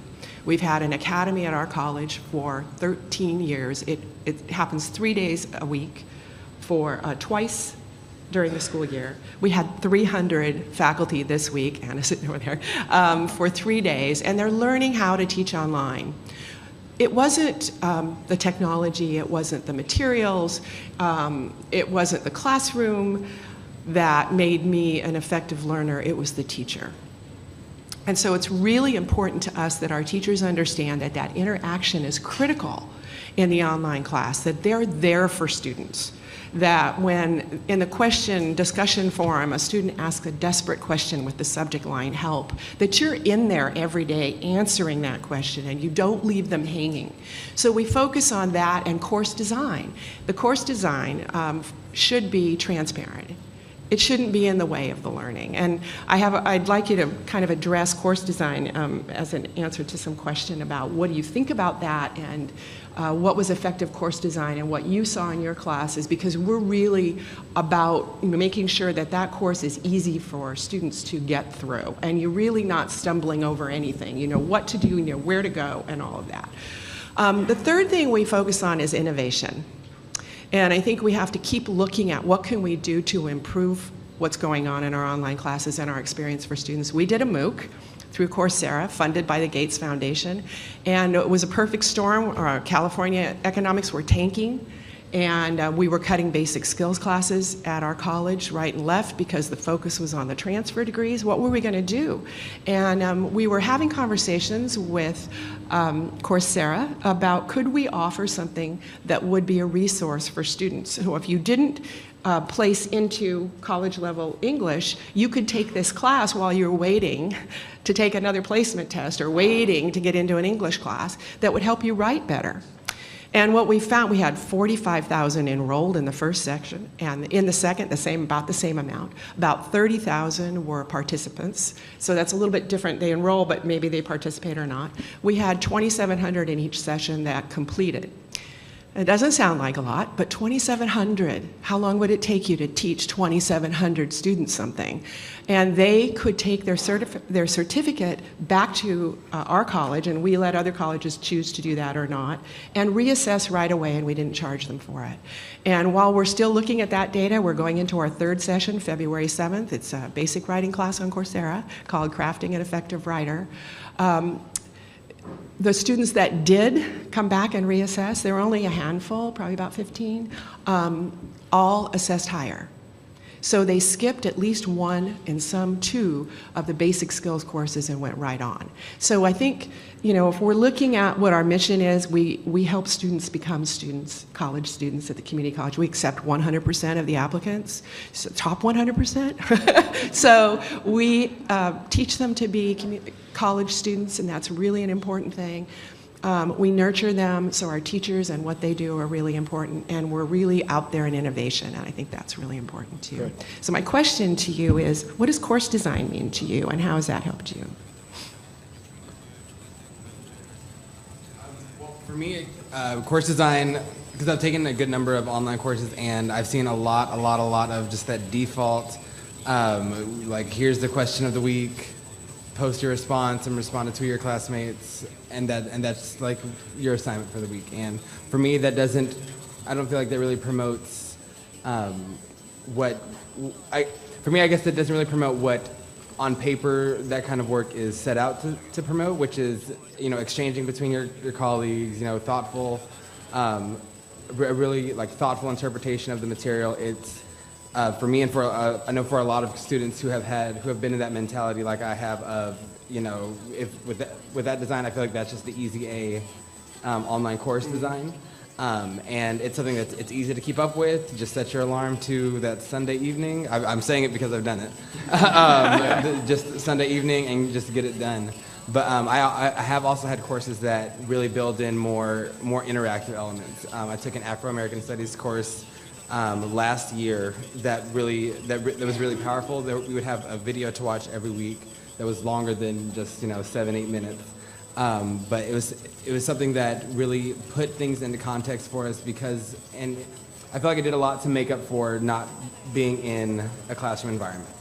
And I think that's really important. And what you said about the instructor always having really that key role to what the student is going to learn and walk away from with that course, I think that is absolutely true. Just because it's online and you're not always face-to-face with the instructor doesn't mean that relationship isn't still important, and I mean, we're students, and we can tell when an instructor is just trying to coast through this course and do that bare minimum, and not really giving us that wholehearted learning experience. So I think I'm glad you brought up course design, because I think that's where the root of support for online courses and online education really starts. Is how is the course designed? Is it designed for students to be successful in it and to learn, which is what we're really here for. Yep. This session, as you guys know, is about academic support, which you guys brought up already a lot. And I think, Rich, you brought up a really good point as we talk about affordability and access, and yet support, right? Support is not cheap. And, I just read an article in The Atlantic talking about how Harvard students have almost 5 different mentors, from faculty, advisors, coaches, supporting them all through. And yet at some community colleges, it's as high as 1,500 students to 1 advisor. And so if the students at Harvard need that much support, how much more do the students who are struggling with a lot of other barriers that come just from low income and other things? So I'd love to hear from you guys, sort of, when did you feel really supported in your online classes? What worked?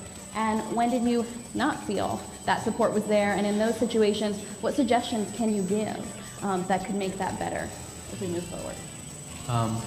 Personally, I always felt very, very supported by the instructors for my online courses, and that really goes into the course design question, because it depends on who designs the course. A lot of times professors have a lot of authority on that, and when they do, they can, if they're really good at their job and what they do, then they put a lot of insight into it, and they add a lot of practicality to the course. The courses I took involved going outside and going into one was an art course, so we got to go to a field trip to a museum. It was the Getty. The other was a marine biology course. We got to go behind the scenes at the Aquarium of the Pacific. So there was a practical aspect to it. It really supplemented, in a sense, it supplements the classroom experience. So I think it really depends on how much authority is given to the person who is actually creating the course and what their view of education is. And going on that, I did have a question for you all. Access to computers was brought up. With the budget cuts that have been going on, well, for a very long time now, how easy or difficult has it been to provide access to students to technology? I've read a lot of wealthy institutions, often give their students computers, but, I've never been given a computer in my life, and that'd be great, but at the same time, there have also been other programs like free rental computers for students on campuses and whatnot. So I just wanted to get some insight on that. I think at El Camino, for the most part, it's still the access that students have to computers it's pretty much limited to computer labs throughout the campus, whether that's in the math building, humanities, or centers such as the one that I oversee, Freshman Experience Program. There are some classrooms on campus. For example, we run an accelerated math program. And the professors who teach in that program got together. They wrote a grant, and it was funded, I think it might have been through a Title V initiative. And so they now have iPads that the students can use, specifically, obviously, to do the math work, but they can certainly use it for other purposes as well. And we're hoping that that will kind of start to spread into other areas. We also run an accelerated reading and writing program, and that's kind of what we're hoping to eventually do. But for the most part, I think we are pretty much limited to computer labs and to classrooms that are either have computer labs inside and as part of the instruction is integrated, or the iPads that I talked about. Rich, can you tell us about some of the things maybe you felt unsupported or supported in your online experiences? I know you had some trouble. Was support part of that? And Absolutely. So in my, my humanities class, this most recent one, I probably remember the most about that one. It was done, I don't even think that we used a kind of like Blackboard or any of those Moodle, those kind of housing, course management tools. We used a blog, and now I just totally, like the most popular blog website, and I totally forgot what it's called. WordPress, oh my God, okay.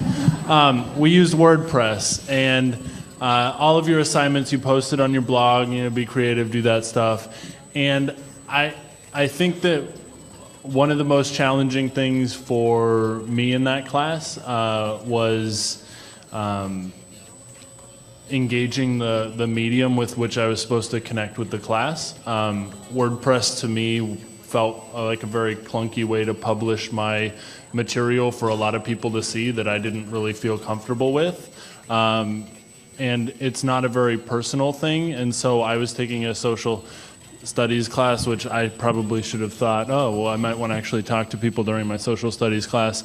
And I didn't really get that aspect of the class, and so I felt like that environment didn't support me in the way that I should have connected with the class. And we talked a little bit before about what classes are most appropriate to take online or most effectively translated online. And to me, not having the class around me was kind of an unsupportive thing. If you don't mind me jumping in real quick and putting you on the spot, Melody, you told us some interesting stories last night about how when you were in, this was early days, almost a decade ago, taking some online classes, and you had very difficult logistical options for support, and then you told us how it affected your grade. Can you relate that? Well, at the time, it was really good because University of Phoenix, it was flexible, but it was actually a challenge because I was able to take online classes, a ground class, but I also had to take another class at a JC college because they didn't offer the online class online. So it was very limited classes that they had, so I had to double up on my classes. That was a good thing because I was able to graduate early, but the only bad thing was the fines was like double. So everything cost more, the books cost more, and at the end, I went all the way through school, probably the last semester, that's when the financial aid lady called me in and said, the counselor called me in saying, oh, you didn't take a class. And I'm like, oh my God, I have to go back. And that's what made me actually start doubling up on my classes, was because they didn't let me know until close to the end that I still needed this one class. And I'm thinking, oh, why wasn't they monitoring, all my classes? Because I had went to so many different schools, but they didn't obtain all my transcripts. So I had to double up on some of my classes, which was a good thing. But you had mentioned the Saturday support aspect. Oh. That's what I wanted to pull out. Oh, yeah. So I took a class. I didn't know at the time. I thought when I took an online class that I can pretty much meet anytime. But this one particular class, they had a time frame that we had to go meet either with the students or with the teachers. And it was on a Saturday. So I would have to commute maybe 30, 40 minutes, back and forth on that Saturday just to meet with the class sometimes. So sometimes that was a challenge because either I had to work or I had my siblings with me. So sometimes that wasn't a convenience. Yeah, go. I have a question, and this is something that I've been thinking about for some time, especially as the conversations about online education kind of arise at the University of California.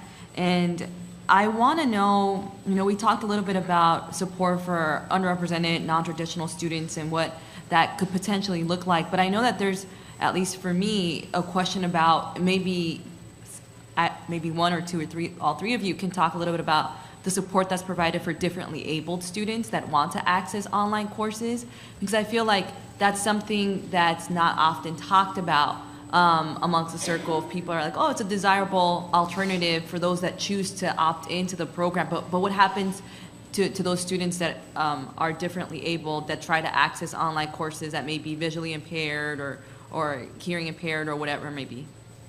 I think I can speak to that a little bit. One of the things that's really kind of lovely about the community colleges, and you guys are going to go, oh, really, is our Title V regulations. And we have regulations that say that our courses have to be accessible to all students. And it has to be done before the student goes into the class. Like if someone walks into a class and they're blind into your face-to-face class, you know that. But online, you don't know that. So in a face-to-face class, we'll accommodate that student when they come in. But in an online class, we have to accommodate that student before we even know they're there, because they don't have to declare we may not know they're there and we can't see them. So we work really hard towards making sure that all of the materials in our courses are accessible.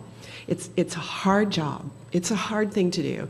But we have some really good systems in place. We have the High Tech Center, which is located at the Foothill De Anza District. And Jamie, you should talk to Jamie back there sometime today because he's very involved in that.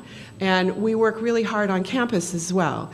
We have centers where students can go, and they can also call in and get help. So they don't have to come in to get that kind of help. They can call in, or they can email, or they can have someone contact for them, and we'll contact them to get them that kind of support. So we work really hard with our students that way in our system, and I don't know how CSU or UC has to deal with that, but that's what we do. Elaine? We have similar things in place at San Jose State. El Camino does a really good job as well. We have a special resource center where students can come and register and get access to all the services. Yeah. There's one other thing we have too, and I see people out here that I have to mention, is we have a grant from the Chancellor's Office. It's the DECT grant, and what it allows us to do is to get all our videos captioned. If they're going to be online, we can send them out and get them captioned. We don't have to pay for that. The state pays for that. So that's really important too. One thing I would just add, DECT, D-E-C-T. One thing I would just, as she asked the question, all of the answers came back a little bit about support centers, like come get support from us. But we also started out with course design. So what's the element of course design to enable differently abled students to succeed? Well, that's kind of what I'm saying. When we're talking about the course design, we have to make sure that everything's accessible, but we're also looking at the design of the course so it's as simple as possible to get into and get started. And we talk to our teachers because we do a lot of training. We have the At One project that does training for faculty, and one of the things that we try to get them to do is to understand how a student comes to a class. They come to a class, maybe not, every course is different, every teacher's different, just like a face-to-face class. So when they walk into an online class, the interface they're looking at may also be different. So we try to talk to teachers about, and I'd like to know if this sounds like it works for you, about if the first week of a class you didn't have to buy a book. But if in the first week or maybe 2 weeks of a class, you had resources online, no books needed to take that the first couple of weeks. And in the first couple of weeks, you eased into how the projects progressed in their complexity. Not their rigor, but their complexity as far as how you got into them. Would that be helpful? Because that's what we're trying to do. Would that be helpful? Can you speak to books? Can you speak to the resources that you have to buy and that kind of thing?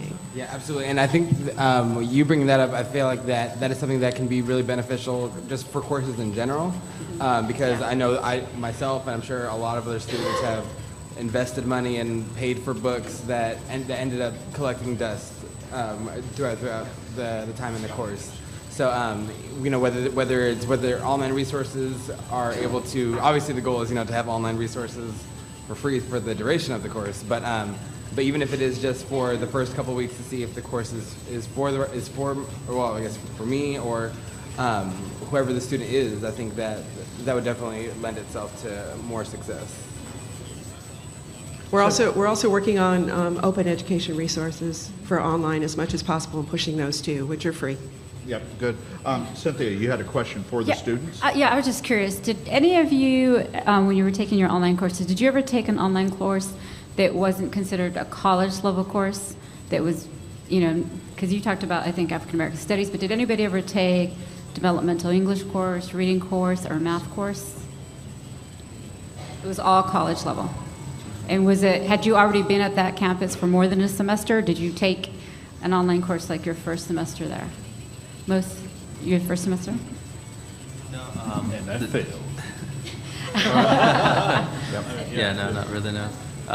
The two courses I took, they were college level courses. They were GE courses. I wasn't in college at the time. I was still in high school at that point. And then later, when I used Coursera for prep work and whatnot, they were all courses offered by universities. I think it was the University of Michigan and University of Washington in Seattle. So. And I think we have time for one more question, either from Isa or from one of the students. So any final question for this panel? All right. Well, I guess I'd love to hear from you guys any final suggestions. What can the people sitting here do to give you the support that you think you need when you're in an online class? Any ideas, any suggestions? One suggestion that I have is with the course design, again, I think a lot of professors try to make them complex because they feel that students take online courses because students might think they're easier. But I don't believe that at all. I think more lazier students wouldn't be in a traditional classroom because you can get away with a lot more and you don't have to be responsible for time management and whatnot. So a lot of the courses, like a course I took last quarter, very just straight to the point, easy to manage, and now I think I have a teacher with this online course I'm in it that's like trying to make it all complex and links and all this stuff that you don't need and it's kind of just making it more difficult. So I think straight to the point, and you're really working with students that are wanting to use this opportunity of an online course to help while they manage whatever other things they're dealing with while they're pursuing an education. Okay. Yeah, Rich? I have a couple suggestions, and these may or may not be entirely geared towards community colleges, but that's kind of my perspective and background. The first one is time. I don't know that very many professors go into teaching online understanding how ridiculous much time it takes, and how available they'll have to be to their students. And completely separate from that, we talked a little bit about before the centralized hub for community college courses, online courses, and I think UC and CSU talked a little bit about that as well in their systems. Kind of an evolution of that for me, which I was trying to get our chancellor's office to work on, not happening right now because of money, but would be a commonly accessible class management program, because every time you go into a new community college online course, you're learning a new thing. And a whole new program to manage and go through. And I mean, I've used Blackboard, Moodle, Turnitin.com, WordPress, I don't even know. And you spend half of the time learning how to use that program rather than learning the actual material, and it would help immensely if we just learned one and were able to use it. Yep. Rich, I'd like to introduce you to Joe Moreau right here. You can talk to him about what their efforts are and what they should be doing. So, sorry for setting that up. But actually, we'd like to take a break now. Appreciate all the time that's been spent from our panelists, but also from the student panel. Okay, for the next panel, what we're going to be doing now is we're bringing up some faculty who have all taught online courses, I believe. So it's more from the faculty perspective. And part of what we're asking them to address and get into the conversation is basically describe your experience teaching online courses, including which model you use, fully online or hybrid, or, what a little bit more description of what online courses you've taught or hybrid. And part of the topic in the last panel was getting at the fact that teaching online is not the same thing as teaching face-to-face. So what special considerations did you need to take into account as you were designing the course and teaching the course? Also, two other questions would be nice if we can address, sort of, what institutional support is needed for this type of mode? And then also, what have you learned by this? So I realize that's a handful. This one's going to be, a little bit tight on time, so we'll do our best to keep it to 5 minutes, but we're asking each of the faculty to address their experiences this way. We're going to have Suzanne Lohman, who's from the Department of Political Science at UCLA. And then we have Anna Sterling, who's adjunct faculty at Mount San Jacinto and the @ONE program coordinator. We have Peter Marcoux from the Marcoux from the English department at El Camino College. Wayne Smith, who's from the Department of Management at Cal State Northridge. And then we also have Meredith Curley, who's the executive dean at the College of Education with the University of Phoenix. So with that, I'd like to present the faculty panelist and get into our next discussion. So Suzanne?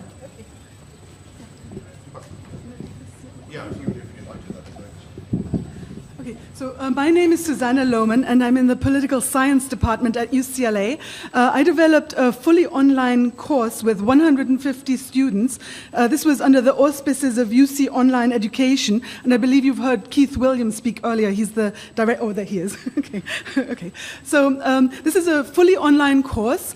There's no lecture in it. There's just games. So people learn about ethics and governance by playing games of cooperation, competition, collaboration, and coordination. And the way it works is that they each choose a pen name, because some of the ethical games they play, they might behave in ways that are greedy or wicked, and so you need to preserve some identity protection here. So each student plays under a pen name, and always in the first half of the week they play a whole bunch of games, and then in the second half of the week they go online, and now they see the data from the games they played. And so the educational effect is that first you're immersed in a game, and so you get kind of a frog's perspective, and then all of a sudden you get a bird's eye view of here's me and here's how everybody else is playing.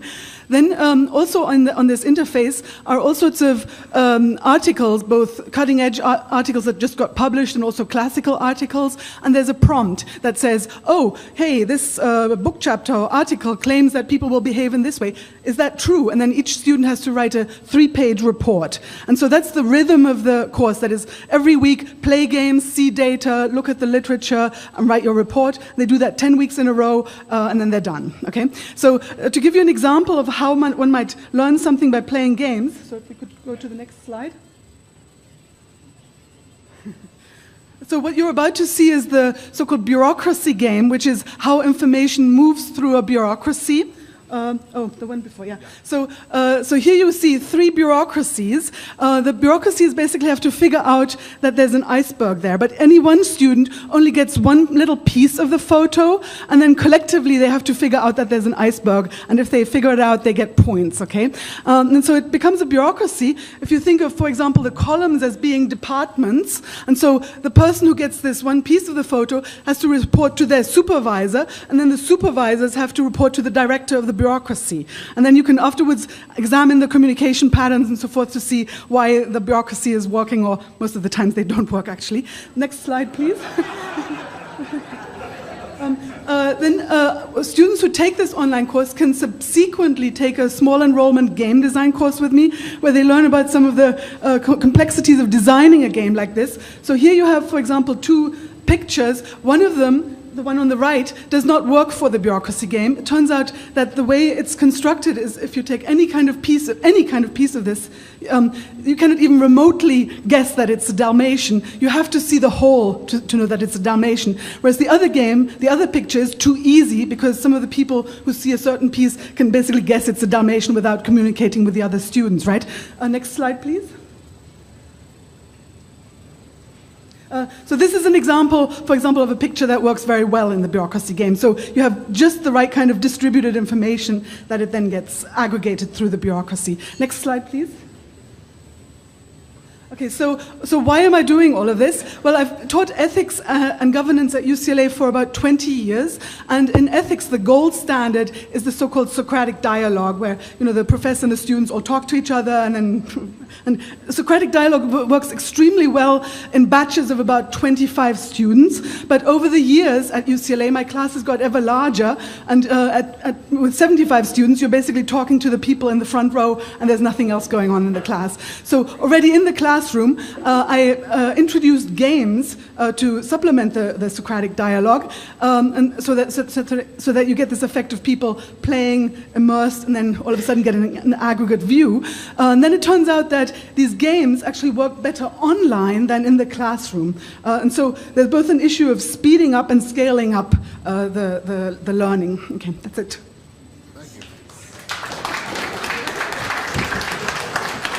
So if you want your passion for teaching, we have it here. All right, Anna?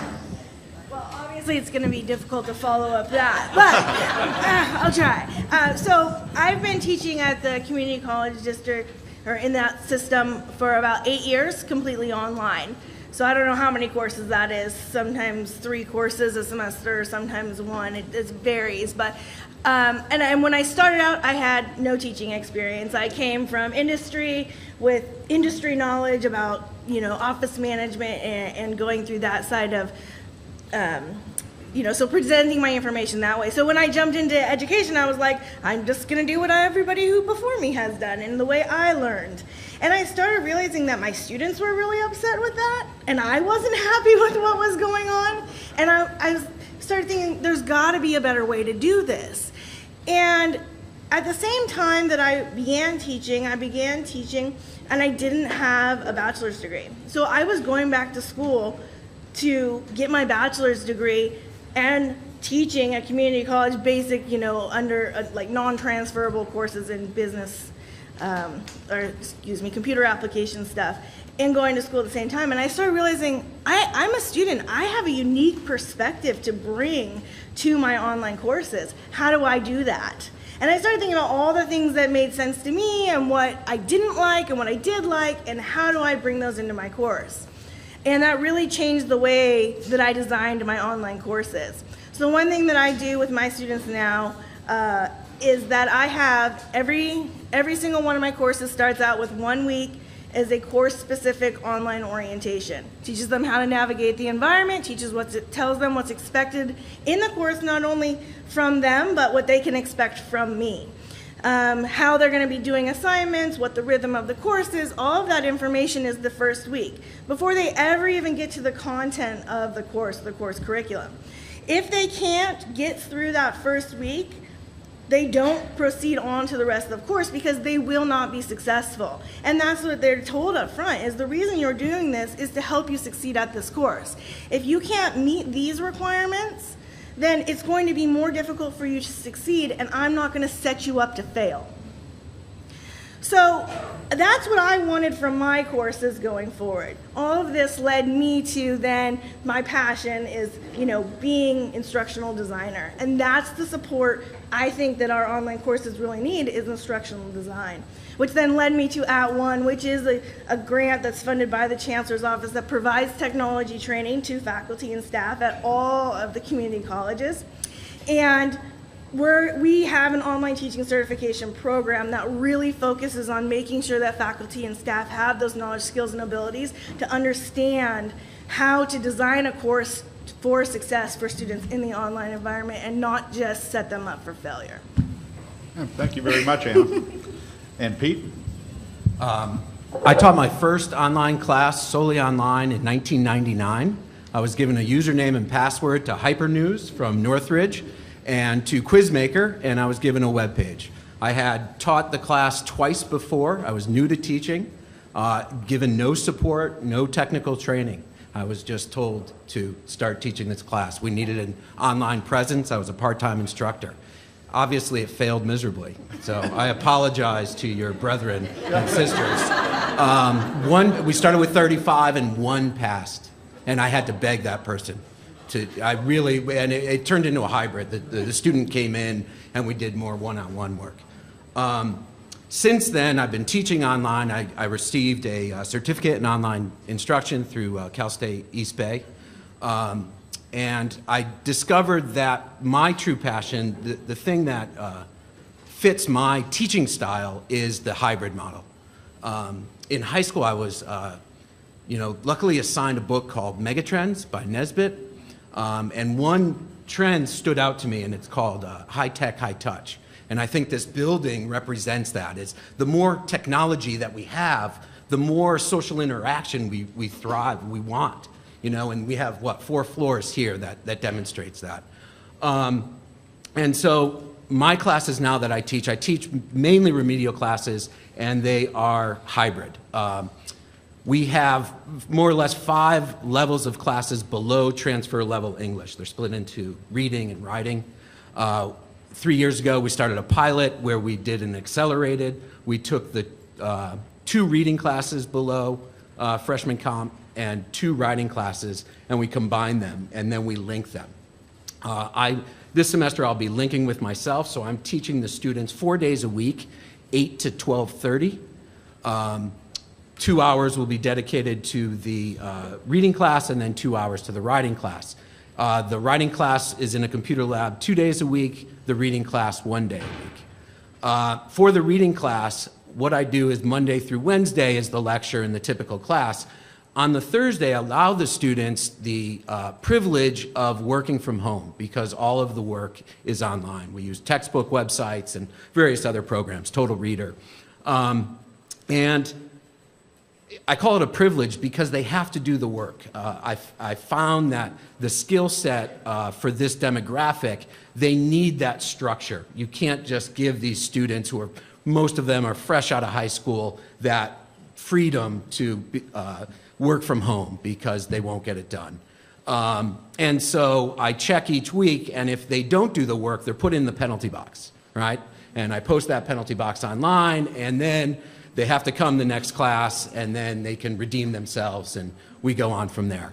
And that model is working.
And so I think that's telling and kind of supports that Nesbitt bit. In terms of the accelerated program that we're doing, you know, you heard Dean talk about the dismal numbers for these types of students. Well, we're having tremendous success. In 2010, our cohort, 30 some odd students, 75% passed transfer level English within a year after leaving our program. So that's kind of amazing. Yep. And I think the online environment allows them to do that. Yep.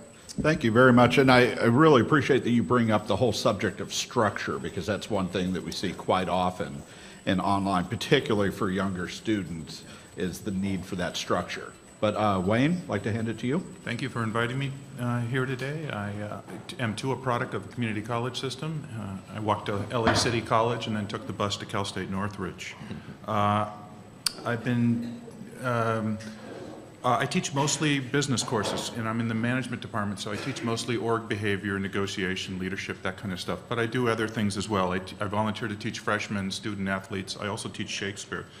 I teach mostly in the traditional format, but I do increasingly some online work. We do a lot of hybrid work, and that's about it. We don't do too much online. We have a little bit of online in the College of Business for tech-oriented courses like finance, and a little bit in operations.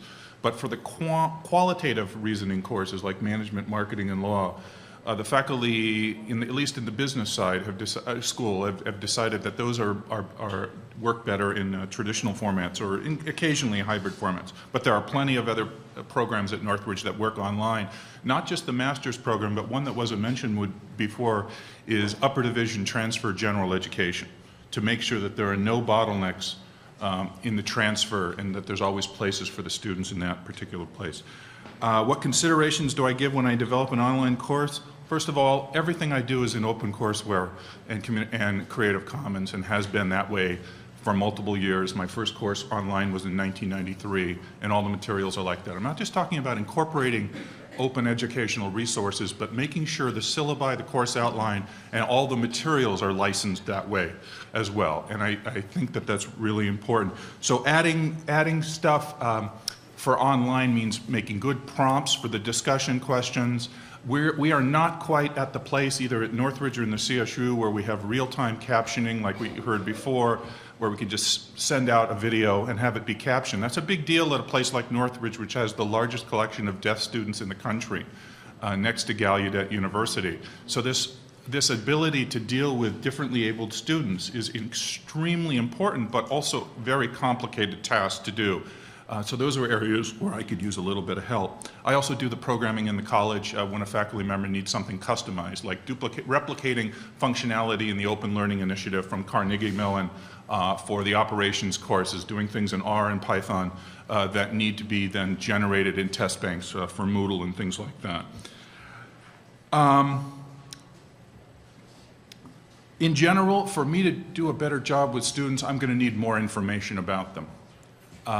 That helps with progression. Now, I told you before, everything that I do is up online in OpenCourseWare and is in months in advance, and everything's archived online too. So the students have access to all the information, but I actually don't know that much about the student to be able to help them in the matriculation process. And I'm not sure how to overcome the legal hurdles on that, not just for differently abled students, but for students who can matriculate at different speeds.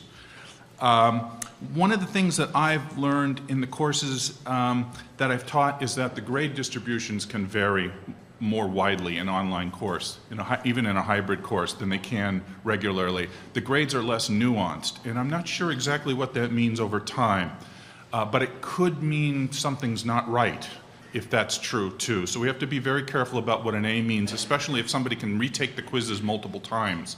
That can help in the learning, but I'm not sure what it signals to employers.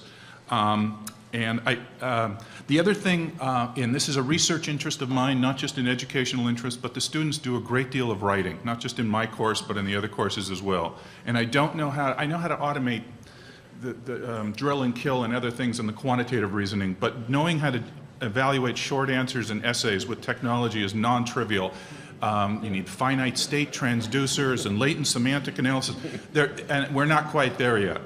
And so that's something that I'd like to do a Pearson and ETS have things for us, but I'm not sure it's good enough. So there's work to do in that area because I don't want to conflate technology with scale. Some parts of the learning process don't scale as readily as the others. Thank you. Thank you very much, Wayne. And Meredith? I'm going to take this a bit up. As Executive Dean for the College of Education, I work with faculty across the college, and I also serve as interim provost for the university.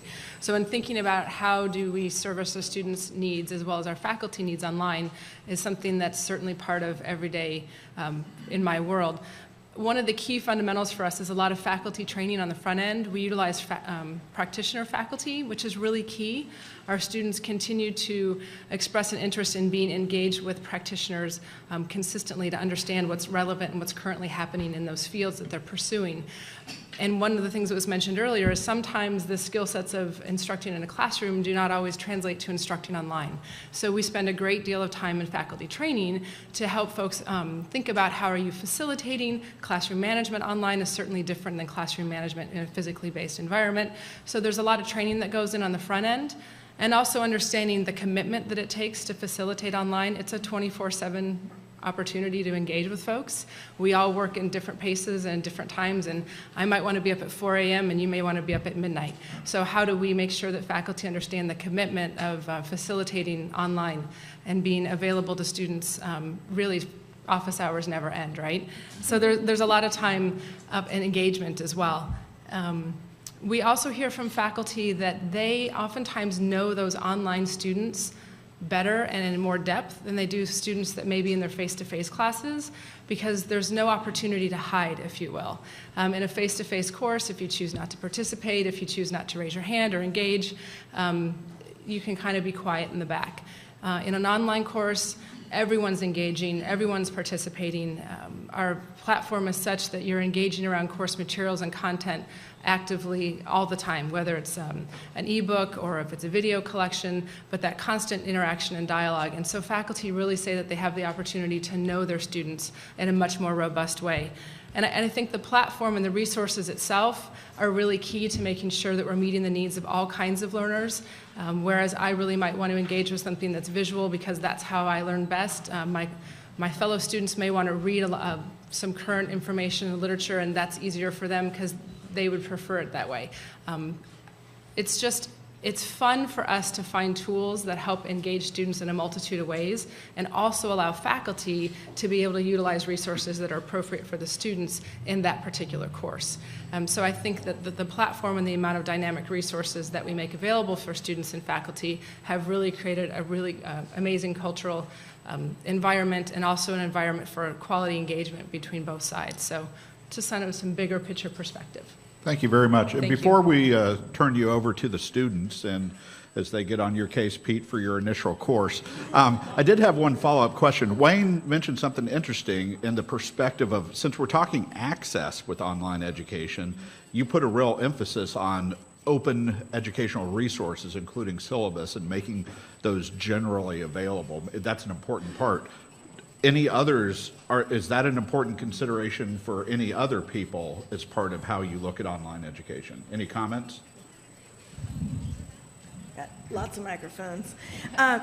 I definitely agree with that. One of the things that I use in my classes are instructional videos extensively, because I feel like in the online environment, there's a great opportunity to draw people in when you can see another person. And a lot of times when you have that interaction, that changes the dynamics of the isolation feeling that we can have in distance education.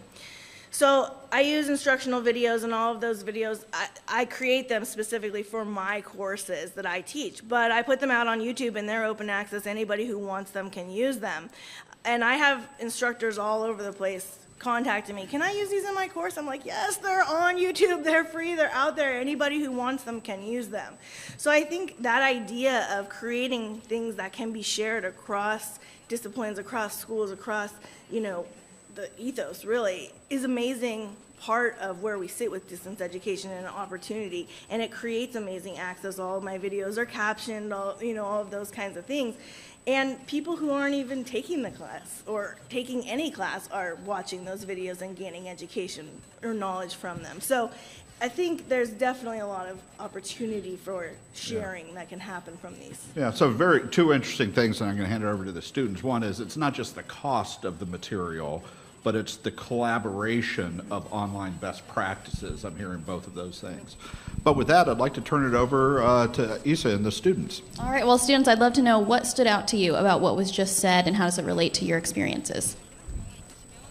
All right. Okay, so I really like all of you. Thank you. I don't know, engaged, excited faculty are just great people.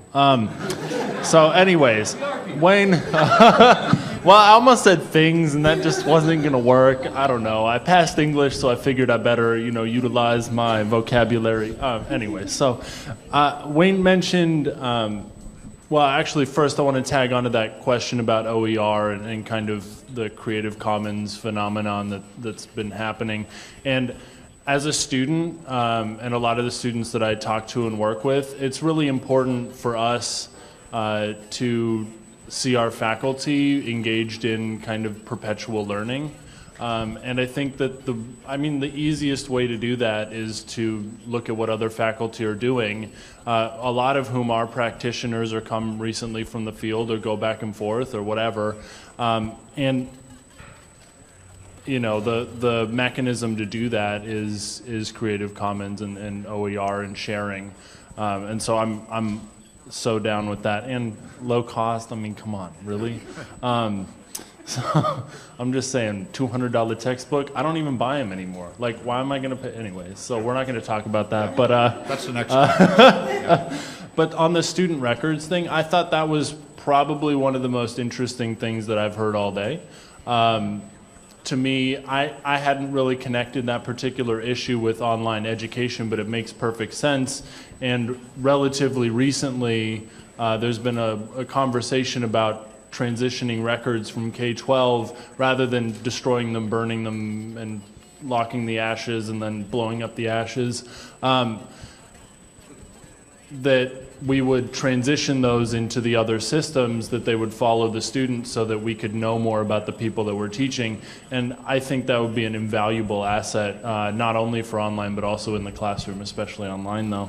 And then the last thing that stood out to me was the multiple methods of delivery that was talked about with online being a good mechanism or a good way to deliver content in different ways that the classroom just frankly limits you in how many ways you can deliver the material. And so I thought that was a really good point that online is, that's one area where it absolutely excels. One question I had, well, in my research, I do a lot of work on access and equity in education. We talk a lot about access to different forms of education, traditionally in the classroom and online. But what strides have been made towards equality of outcomes? Like what strides do we make towards helping students finish the course and pass the course and gain the skills within online classes? I know there are some problems with that on the traditional side, but I'm really curious about the online side. How does that work on the online courses? I'll jump in again. I would just have to say, these are the kinds of questions that I love hearing from students, because they're the things that I strive for when I'm developing courses, again, with my passion being in instructional design. It's about how do we design courses that make sense to our students. Doing things the way that we've always done them doesn't mean it's the best way to do them today.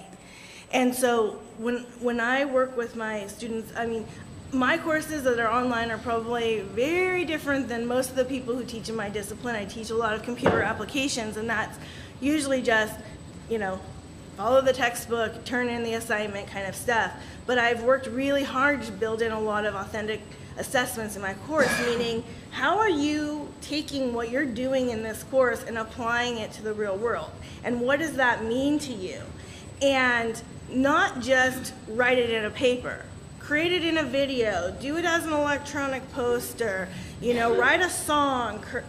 However it comes to you to explain your understanding of the knowledge, do it.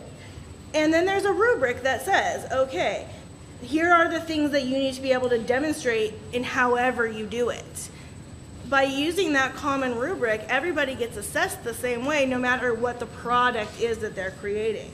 So I think that's just one way we can look at, you know, creating access for people who have different skills and abilities. And just because you're really good at taking tests doesn't mean you know more about this subject. And I think that's an important message to get out. Pete, get Suzanne first, and then Pete. Well, I'd first like to address the first question over there.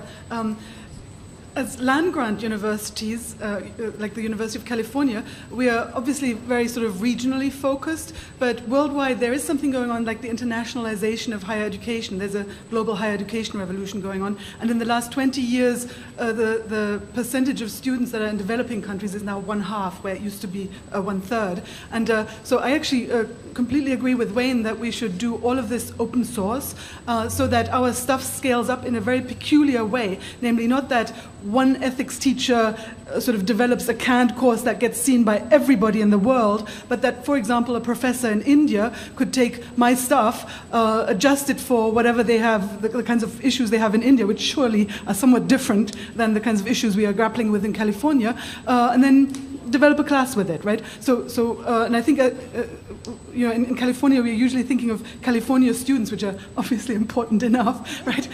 But I think we also do have to start thinking a little bit more internationally. And then my second response now to your question.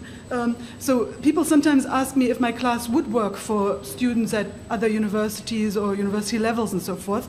And there I have to say that I designed this class for a very particular set of students. Namely, I teach political science, and these are graduating seniors in political science. And for them, it works great, okay? But one has to, of course, keep in mind that by the time a student is a graduating senior in political science, that student has gone through an awful lot of selection, right? So first of all, he had to get into UCLA, and then she had to survive, you know, the first 3 years at UCLA, where you get socialized in all sorts of ways, right?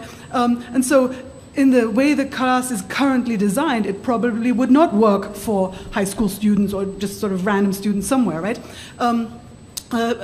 Which brings me to my next point, and that is we need to think more about, and I think people have mentioned this in earlier sessions, the selection effects that go on, and then also the instructional design issues. So one thing I do is that I admit 200 students to my class, and then in the first 2 weeks, 50 drop out, but then the remaining 50 stick with it all the way to the end, and every one of them, and the grades are really good, right? And so 50 students basically decide, this format is not for me, right? And so we actually do at universities need to offer alternatives and acknowledge that students are very diverse. You know, one student wants to learn their stuff in a classroom, and another, incidentally, in the kinds of evaluations I got, they are very extreme, that there's students who say this is the best course I ever took at UCLA, and at the other extreme end, students who say I will never take an online course again, right? And so the point is students are diverse, and the stuff we offer them has to be correspondingly diverse, right? And then finally, I completely disagree with whoever suggested that we should create a course on how to take an online course. I mean, first of all, it sounds like an incredibly dreary course to take, but the other thing is that when you think of the standard in design is to put the work into the instructional design so that the students can just sort of see what they have to do. So it's just like when you buy an Apple computer, for instance, and you open the box, and then you just sort of set up the computer, and it's kind of obvious what you need to do, and then all of a sudden it's up and running. Now, those of us who are 50 years old like me will remember the computers 20 years ago when you bought a new computer. It was just a pain in the neck, and you spent hours on end with customer support and so forth, right? So Apple put work into the design so that then the consumer has no work. And in the same way, we need to, in terms of the instructional design, we need to design our courses that the student just simply goes online, and it's kind of obvious what he needs to do. And if the student has a question, there's sort of a convenient box or something that he clicks on, and then it tells the student what to do. Yeah. Thank you. And Pete, you had one point, and then we'll turn it back quickly. To answer your question, I don't think the technology is there yet to help my students, the remedial students. I think it's coming, it's down the road, and Wayne talked about, you know, you don't have a program that can grade essays, right? And so I think, you know, for the remedial students, which are the majority of the students in the state, you know, the technology isn't there for them to be solely online, that they need at least a hybrid model. So students, as we finish up this session, I wanted to ask, do any of you have an example of an online professor or an online course that you really loved? And can you tell us about, what worked about it and what your professor did and sort of why you loved that course?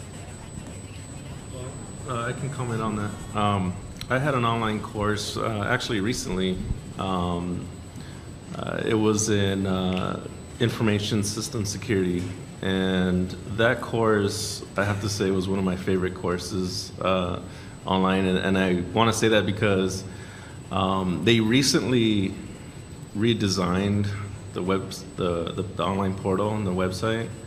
And so there's more tools available for me, like the online tutoring, the online tutorials on how to use PowerPoint or Word, and there's just more tools on there and collaboration. There's a new chat feature where students can chat with each other and actually interact that way. But I love the diversity. I love the having that.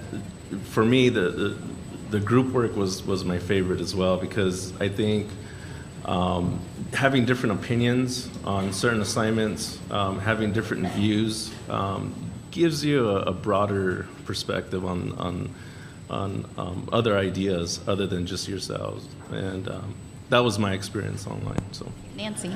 One of the courses that I took that was not only online, but it was also an instructional class physically, was a linguistics class, and I believe that I wouldn't have had the same experience at all if it wouldn't have been for the online. There was a lot that gave examples of videos of how people spoke of different countries and the language, and I believe that if it wasn't for that online experience, I would have never passed that class. And I have people that have taken that same class just physically, and they didn't pass the class because the online experience added something completely that you wouldn't have gotten just taking it physically.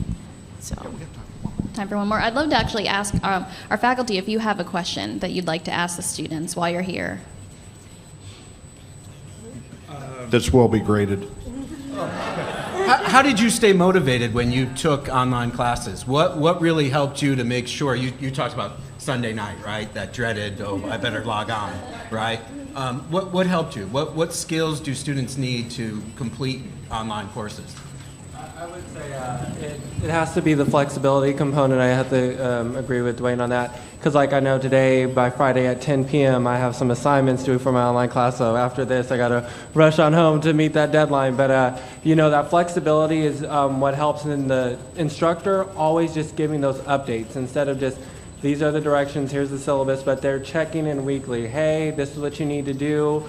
Or, hey, I haven't gotten a lot of this, or do you need help with this? And not only here's my office number, here's I&IT support and all that stuff. So having the professor just constantly engaging with the students, that's always kind of helps with keeping me motivated with the online course.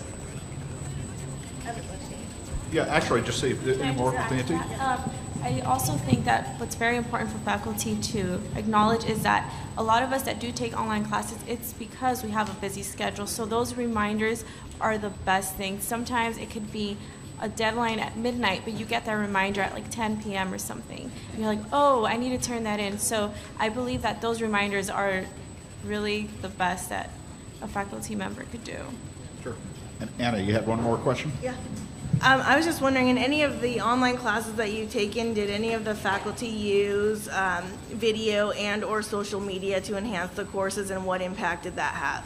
Yeah, that was another thing I was going to say, Anna. Your example of YouTube and stuff, I think that's what makes a good feeling about the online courses, when the professor's like, here, check out this YouTube link, and this video explains this, and then here's a link to this Los Angeles Times article or this CNN news clip about this. That's always the best feeling, because it just makes you, for a lot of students, if you're not online for homework, you're online for social media, Facebook, Twitter, so you can see oh my gosh, this information is just out there. So when you make those connections for students, that's the best thing, and I encourage that the faculty always continue to kind of use those like-minded, open-based stuff to connect to what you're trying to get across in your lessons.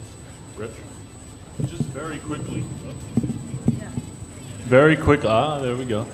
Very quickly, one of my professors that I took an in-person class with, but he was talking to me about a tool that he used called SoundCloud, which is something a lot of artists use to post their music. But he would post lectures and students can comment on specific points in the lecture, and everybody in the class can see that. And that may be a tool that you might look at. He's been very successful using it. Okay. Well, Question. yes. It does sound like online education will not scale up, though, because everything that you're saying suggests that there has to be a faculty presence. Yes. Yeah. Yeah. Yeah. And actually, so I want to thank this panel. This has been an excellent discussion, so thank you very much.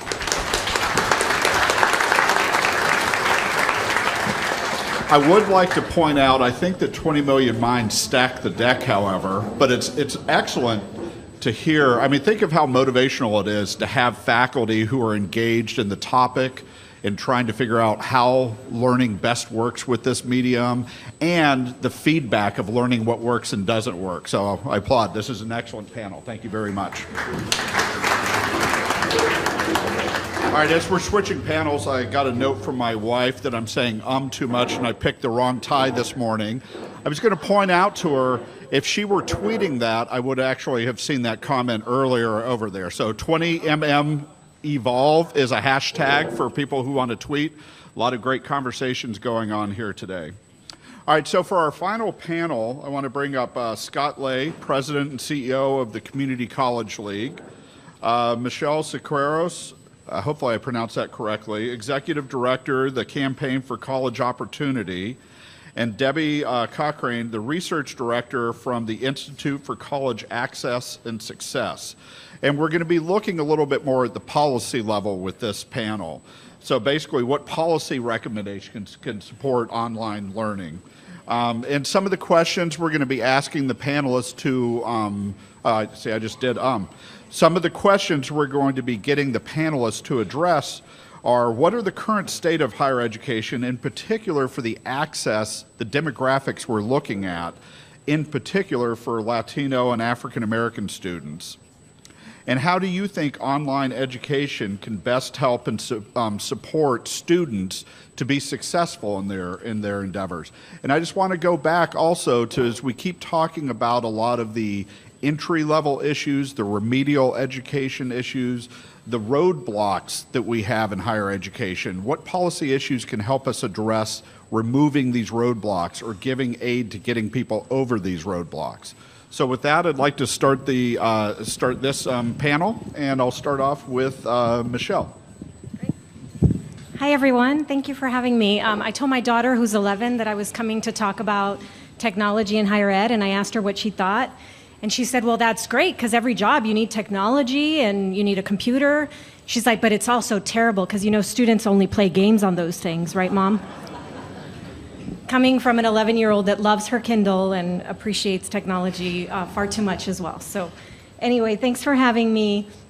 I'm hoping that I don't sound too dreary, but they asked me to tell you or talk to you a little bit about the state of higher education in California. And that's not why I'm wearing black, but I think it is very frustrating and disappointing that we live in, I think, one of the best states in the nation, and that our higher education system isn't as well funded, isn't as successful, in spite of it being actually pretty fabulous at the same time, right? You know, I think many of you in this space know that there is a projected shortage. We are simply not keeping up with the demand for educated workers. And many studies have pointed out to this. 2.3 million more college graduates is what we need by 2025. 2.3 million more. And that includes all of those with a bachelor's degree, as well as certificates and associate degrees from community colleges. And I just wanted to show you a few slides that kind of tell you some of the challenges we face and opportunities. You know, we have a growing young adult population in California. So what's exciting is in some states, they don't even have enough young people to educate. That's certainly not our problem in California. But the demographics look different. You know, we are soon to be a majority Latino state. In fact, today, if you look at all of those young people under 18, 1 in 2 are Latino. And this next slide is especially troubling when we look, or we know that fact, because this will show you sort of what educational attainment looks like for all Californians and for Latinos in particular. We only have, amongst Latinos over 25, only 11% have a baccalaureate degree. So 1 in 2 young people are Latino in California, and we have the lowest educational attainment. 41% have no high school diploma or anything equivalent. The next chart just shows you what educational attainment is for whites, followed by African Americans in our state. And here it's, I think, really interesting that we have a lot of African Americans in California that have some college, means they went to college, but they didn't complete or earn a certificate or degree. And finally, Asian Pacific Islanders. So we're on track essentially to produce a generation of young people that are less educated than we are, which is, I think, pretty tragic. And here you can see what the completion rates are by community college, Cal State, and UC. So while some of the good news was reported early or last year that Latinos are going to college in higher and higher numbers, unfortunately they're not completing college. And the majority of them are going to community college where they're least likely to complete college. So those are some of the challenges that we face, and certainly I think when we released, and actually we have an infographic on some of the key findings of these 2 reports. We did one on the state of Latinos in California higher ed, the state of African Americans in California higher ed, and also broken down by gender, because then folks started asking us, well, what's the difference by gender amongst Black women and men and Latino women and men? So we have those reports on our website at collegecampaign.org. You can actually pick up an infographic on your way out today as well. And next week, we're going to be releasing another report on just how California is doing compared to other states. How many of you like being average? Well, that's how California is doing. We're doing average on most indicators of higher education attainment. And so here we are in the state that used to be kind of at the forefront of higher education, just doing average in terms of participation, in terms of completion, in terms of financing higher education. So I think all of those trends are trends that are certainly not acceptable in our minds. We are pushing for, at the Campaign for College Opportunity, our state leaders to actually develop a plan. You know, your parents tell you, have a goal, because if you don't have a goal, you're probably not going to get there. And I think that's what's happening in California. We have no goal. We have no plan for what we want to do for higher education, for how we want to incorporate technology, how we're going to close gaps for students of color, and yet we think miraculously somehow we're going to get there. So we're hoping that developing a goal for our state will be something that all of you will join us in pushing for. And I've gotten the wrap-up sign, so I'm going to stop. Yeah. Actually, before we move on, I did have one question to contrast 2 panels. Is there has been, Dean in his introduction talked about that there seems to have been a lot of change over the past year within the state as far as focusing on access. So what's your perspective on are we moving in the right direction? Are you starting to see a goal for the state with the use of technology over the last year and at the 3 systems? So I realize I'm putting you on the spot, but the 2 comments sort of run into each other. I think, this year's proposed budget by the governor is certainly a move in the right direction. We have more funding for higher education. There's some indications in the budget around improving outcomes and success.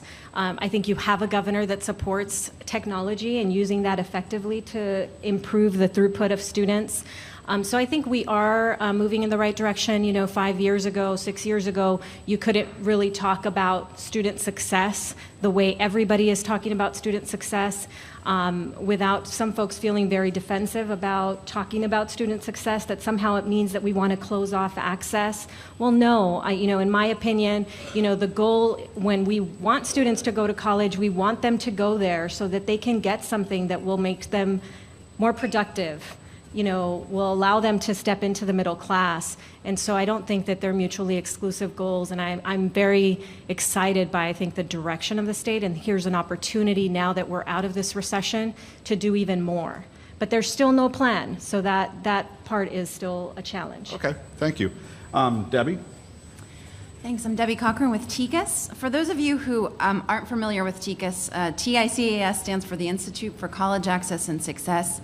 We're based in Oakland, do research and policy work here in California and nationally on college cost and financing policy. We also do a lot of work specifically on community college students, and mostly because that's where the lowest income students tend to go to college. More than 40% of students nationally go to community colleges. 2/3 of students here in California go to community colleges.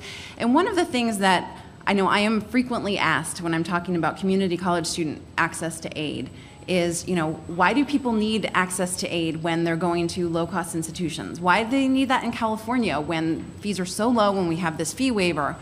Why should we be subsidizing their lunches at Wendy's? And what I try to say is, I want to be subsidizing their lunches at Wendy's if Wendy's is on campus or it's in the student union. I want them to be able to stay on campus between classes, to be able to buy their lunch there, on school, on site, so that they can better position themselves to go to campus office hours for faculty. They can spend more time in the library. I want to subsidize their transportation to and from campus so that they can get there and they don't have to make choices about whether or not they pay for that monthly bus pass or skip classes. So, I think all of those things really boil down to translating financial aid into a mechanism to promote student engagement. And we know student engagement is key to keeping students enrolled in college, doing well in college. So we have to support students' engagement. And I think here's where we kind of enter online education.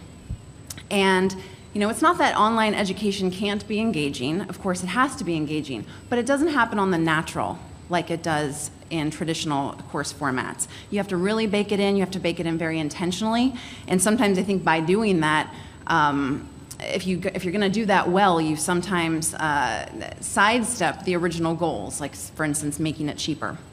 So, I think we've talked a lot about, time-saving strategies, and how online education or technology can make college easier. I think we need the perspective that college is supposed to be hard. It's supposed to be time-consuming. We want people spending time on college and on task. We want the students to have the time to study. And so we have to make sure that online education and the use of technology is not undermining those goals. I think from a policy question, I think our kind of broad panel was to talk about, generally policy recommendations. And I think the biggest recommendations that I would have is to be very thoughtful about what solution you're trying to come up with. What is the problem that you want to solve? Is it enabling more students to go to college so that we can just increase the numbers of people enrolled? Is it providing some key targeted courses to ease some of the bottlenecks in our public institutions? Is it delivering education in a more cost-effective way? Is it reaching 21st century students in a way that they're more accustomed to? All of these are serious issues for California, for the nation. There's no smoking gun for any of them, but I think too frequently online education and technology is positioned as the smoking gun for all of them. And that's just not appropriate. I think we have to consider each one of those separately. We have to look very hard at the research on who succeeds where and how, and deliver our plan, come up with our plan appropriately. Certainly, for instance, there's no doubt that providing online education, spots in online universities creates more space for students to enroll in college, but is it really meaningful access? The University of Phoenix representative who was here earlier spoke about the tremendous number of low-income, underrepresented students that the University of Phoenix enrolls, which sounds really, really great. The problem is that the University of Phoenix online campus has a 4% graduation rate for the students who are seeking bachelor's degrees. Only 4% of the students who go to University of Phoenix online to get a bachelor's degree actually receive that bachelor's degree in 6 years. So that's a problem. And we really need to question whether that is meaningful access. How should we feel about the fact that hundreds of thousands of students are enrolling in this college, and disproportionately low-income, underrepresented students in higher education? So these are some of the ways that the solution, which might look great on the face, is not actually as straightforward or as great as it might seem. Sure. So we definitely need to focus on success, and I'd like to turn it over to Scott. Well, it's really redefining access, success, and equity, and Michelle was correct when she mentioned that, you know, we really have had a complete theme change, probably the last 4 to 5 years. I know we did our report on student success in 2010. Michelle's organization was doing some great work leading up to it, but that's really when things changed. And now that money is coming back, you know, it's really the time where we have to take a pause and say, how do we define student access, student success, and most importantly, student equity, which was something that people didn't even want to put on the table in the early success and access conversations. Michelle mentioned about her daughter and technology, and it reminds me, when I graduated law school in 2000, you know, we at UC Davis, we were all just doing, you know, pen and paper and everything, and now technology is in the classroom. And my wife teaches a local government class at UC Davis Law, and now everybody has laptops, and she teaches on Monday night. Well, you know what that means? Monday night football. And like when the Niners are playing, it's like everybody's down like this. So she actually changed when she does her class to the spring semester, so she only has to encounter that for, well, actually she didn't, because it started last week, we're already in playoffs. But it's actually thinking about those sorts of things, that technology comes with it, certain downsides to the educational experience. You've also seen as laptops have been introduced to the classroom in law schools, bar passage rates have gone down because students aren't doing the cognitive thinking and understanding and interacting with a faculty member, and they just sit there and transcribe. Even if they're not playing games or watching Monday Night Football, you get into a transcription as opposed to I hate to write. So what I write's going to be something very important, and I'm going to use my brain to determine what is important. But for far too long, the California community colleges and my associations, the Association of the 72 community college districts, we've defined access on the top line. That's what we care about, whether it's a local college president or whether it's a system chancellor or a person in my talking points role. Be like, we're so proud to serve 3 million students. What the hell does that mean? Our participation rate is 9.2%. We want to get it up to 10%. Well, who is being served and how are they being served? And that's where we turn to the success and equity questions. And I do think that there is a renewed attention being paid to success and equity, although I fear that the return of money will cause more division than we've seen in the last couple of years.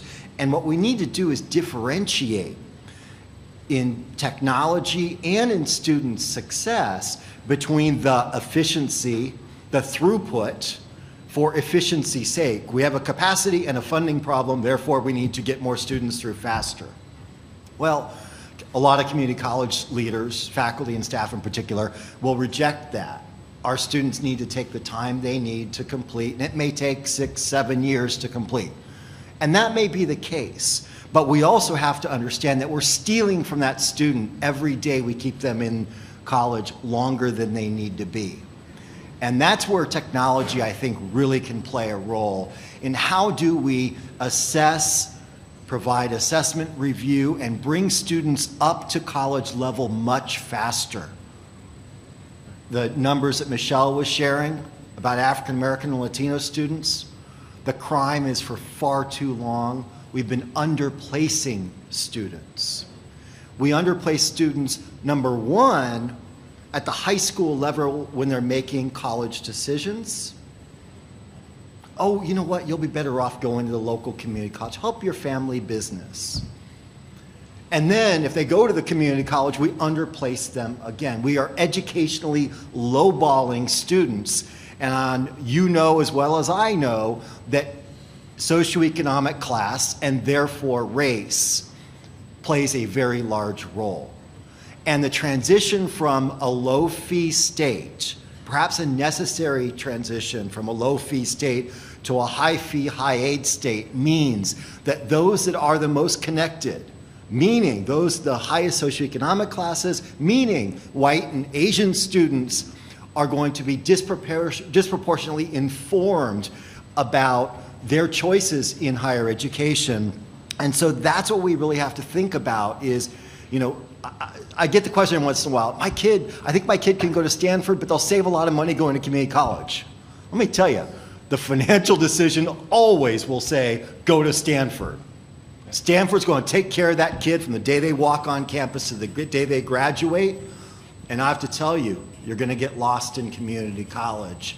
And it's up to us, and we'll talk more about what we can do to use technology and use what we know to ensure a much better throughput, but for the right sake of success and equity. Okay. One thing is we get into the student comments, and because there have been some pretty strong statements made, and I didn't get on your case, but I wanted to understand the difference of what I heard in earlier sessions and from what you're saying of not having a plan. I'd also like to, Debbie, you made some very strong statements. We have two student panelists. I wouldn't mind putting you on the spot, Joe and Melody, where you both attended the University of Phoenix. And so I don't want to get into a debate on the University of Phoenix, but I would like to ask you the question to get started. You guys have succeeded in college at the University of Phoenix, and then you heard the statements about the low success rate. Are you two aberrations, or do you have any comment on that?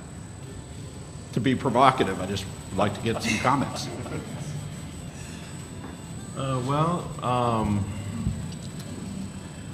I want to say that what probably comes into play here, I think, is the level of maturity as well, in terms of wanting your degree and completing it. I do believe that maybe younger generations that are coming out of high school, online is kind of a little more difficult for them, so they do drop out.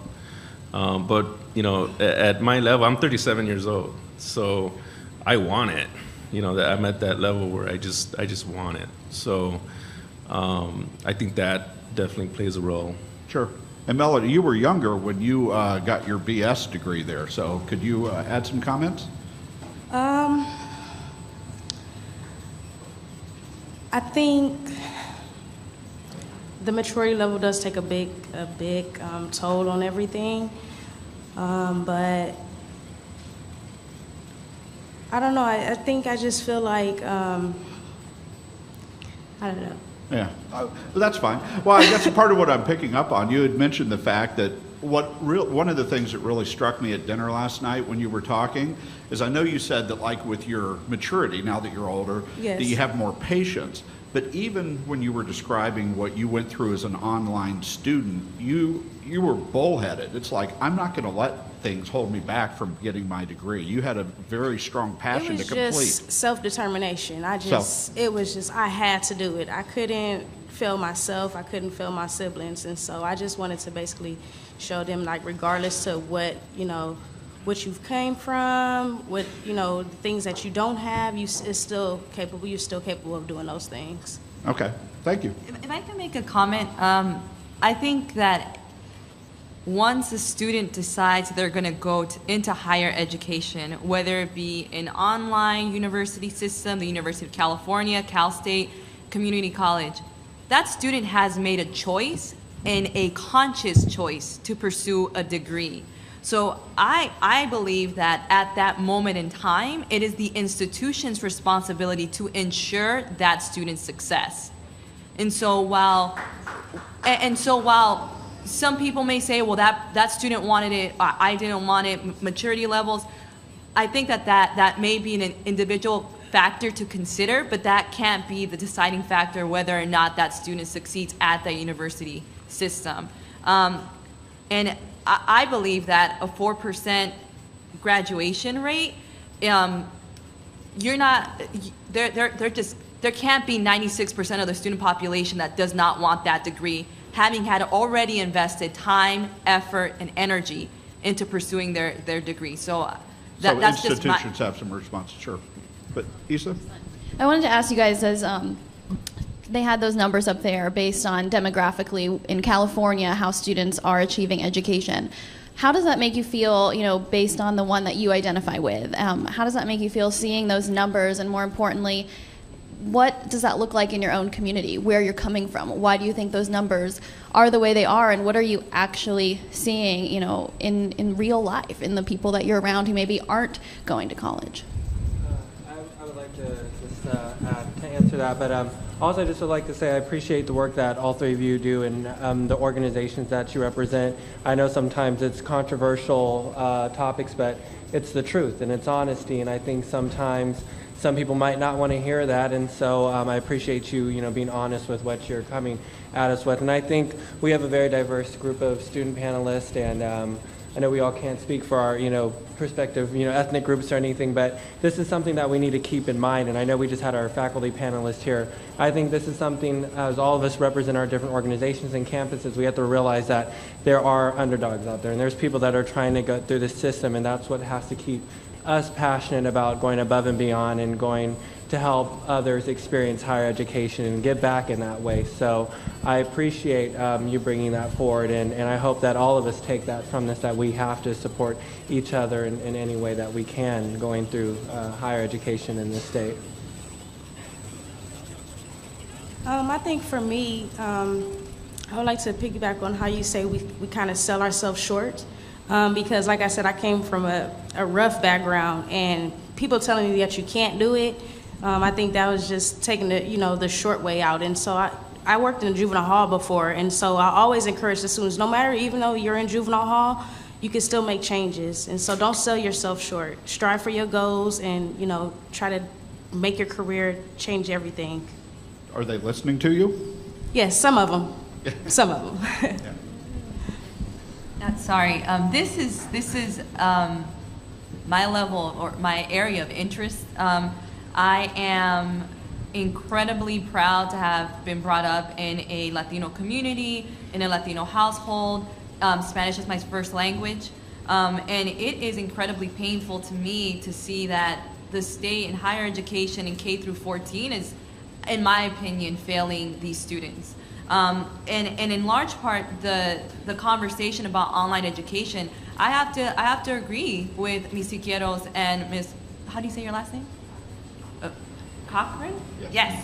About there not being an actual target on what online education is supposed to meet, what goal or what issue it's supposed to meet. Because in my conversations with it, I've heard things from having it be a more cost-effective method to instruct students, having it be a way to assist students in their matriculation and actual graduation in college. It's gone to, how are we gonna have a more educated population overall? And so it's almost like a moving target, and we're trying to fit the model into the need that we see that is most pressing right now. And for me, if we could make the need actually educating the students that we are systematically failing at every level, then I could say, okay, there's a reason for online education, there's an actual goal, and I can be completely behind it. Yeah, Scott? And I do think the conversation's moved in the last year because we were in this rationing period, and I was waiting for a policy proposal that was going to say 20% of all classes have to be taught online. I mean, some of you that have worked, you could see that would come down from on high. And it's like, oh my God, because I've been in a lot of these discussions. I was with the New York Times having this conversation with some of the best and brightest. You just had some of the best and brightest. But we know that you can't just say, 20% of community college faculty are ready to teach outstanding courses online, because you were talking about what was an effective faculty course, number one, or online course. It was an engaged faculty member. It was interactivity. It wasn't just going back to the days when we had closed circuit television on cable channels and you'd watch, and that served one population. That's not going to be the expansion that we need. Now you see the governor saying, here's some money, $50 million for innovation, faculty-led innovation, not from system offices, but faculty-led innovation. And you also see, and I'm from one of the previous panels, Rich brought up the issue of, why do 112 different community colleges have different online course platforms when 30% of the students are taking classes at multiple colleges and a huge number, thousands of part-time faculty teaching multiple colleges, everybody's got to use a different system. That would be like every time you go to your bank, the ATM is different. You have a different PIN for every branch. That's how we've been running things, and I think that might be changing. Thank you. I want to piggyback. Oh, yeah. Sorry about that. I would also like to piggyback. Sorry. But really, if I could just add to some of these statements, I think that what really needs to happen is we really need to have more conversations like this. We need to bring together all constituency groups that are impacted by higher education, whether that is or by higher education and online education, to have conversations like what we're having now. We're taking steps in the right direction, but we're still acting in silos. We're still separate systems. We're separate campuses even within the same system that are doing all sorts of different things, but we can't seem to collect a database of what everyone's doing. One thing that we're doing at the California State Student Association, CSSA, one of our students who's actually on staff with us, his name's Anthony Gibson. He's a student at Sacramento State. He actually headed up it's a white paper that we wrote, but it basically outlines priorities from the eyes of students surrounding online education specifically. And we have a meeting in Fullerton next weekend, and we're hoping to approve it. But it touches on things like quality, it touches on access, the platform, all these different things where we see discrepancies and we see differences and different philosophies from different campuses and different systems. And it's really helping us take some steps in the right direction because, everyone's talking about online education, but we aren't coming together consistently enough. We aren't bringing students, faculty, legislators, administrators, we aren't bringing everyone together consistently enough. And we're really trying to take some steps in the right direction to bring everyone on board with what's going on with online education, and really trying to bring those opinions to the same table. Thank you. Rich, you want to say something? Just before we get off of the topic of the different demographic success rates, I go to the Peralta Community College District in Oakland and Berkeley, Emeryville, those northern or East Bay cities. And while I served on the Board of Trustees there as the student member of the board, we were dealing with our equity report, and in our equity report we talk about the different demographics that we serve and how we're doing and mostly how we're failing and those sorts of things. But in my experience in Peralta, which has been moderately extensive, it has become fairly apparent that when we talk about dealing with really complex, really important issues like closing those gaps, it's not something that we can just deal with in the community colleges. It's not something that we can just deal with in higher education. It's not something we can just deal with in education. When one of our students, or 5 in a year, get shot walking down the street and we have an obituary on, in the campus newspaper or whatever, that's a problem that drives students out of college. That's a problem that, Senator Mitchell mentioned the abysmal success rates in Oakland public schools. And as long as we're talking about how to move forward with a plan for the state on online education, in my opinion, that's something that we need to deal with all levels of our schools. Social services can provide laptops to low-income families. Why not? That's an incredibly important resource that is almost as important as shoes or something. That having internet and access to information right now in our society, that defines your mobility and your ability to get a job. So I think that we need to really pull in a much larger conversation when we're dealing with a plan for education. And I think we have time for one more question. Okay, great. Well, I just wanted to piggyback really quickly off something Melody said that really hit me, and I think is really significant when you said I was selling myself short. And I speak to students all around the country, mostly at community colleges, and they come up to me and I see in their eyes that they have been selling themselves short most of their life. That they have been receiving messages, a lot of them subconscious, that they are not worthy. I did not think I was worthy of a master's degree. I wouldn't have said that if you had asked me, oh yeah, sure, I can do anything I want in the world, this is America. But subconsciously, when I got a scholarship to get a master's degree, I literally got weak in the knees and bawled my eyes out because I didn't actually think that was something I'd ever do. And I think, there are a lot of students who are selling themselves short. And for me, what changed as well, not only having the money to do it, that's huge, but also I had professors who would call me out and say, here's what I see in you, here's what I think you should do, and I think you should be a leader. I never saw myself doing something like this right here, right now, 5 years ago. And it was people who spoke that into me. So I wanted to just ask you guys, have there been any mentors or role models, or what helped you not sell yourself short? Because this is a very successful group. You are what we want for all of our students. What kept you dreaming big? And then do you have any suggestions for how we can, bring that hope to scale, and how maybe, as since we are talking about online, how we can make sure we don't miss that important component as we talk about online as a way to close gaps? For me, I had to just come to the realization that I had to face my fears, and being able to face my fears and go after something that I thought was also impossible was I don't know, it's unexplainable. To me, it's a very it's pretty emotional for me, because I've gone through so much, just to get to where I'm at, and seeing my kids look at me now and say, wow, my dad's going to college, what college am I going to be going to, and I'm sending a message not only to my friends and saying, hey, I can do it, you can do it, but also, most importantly, are my kids, because I know technology is going to be at the forefront in the future, and they are going to learn, they are going to need to know at least, the basis of computer, technology, and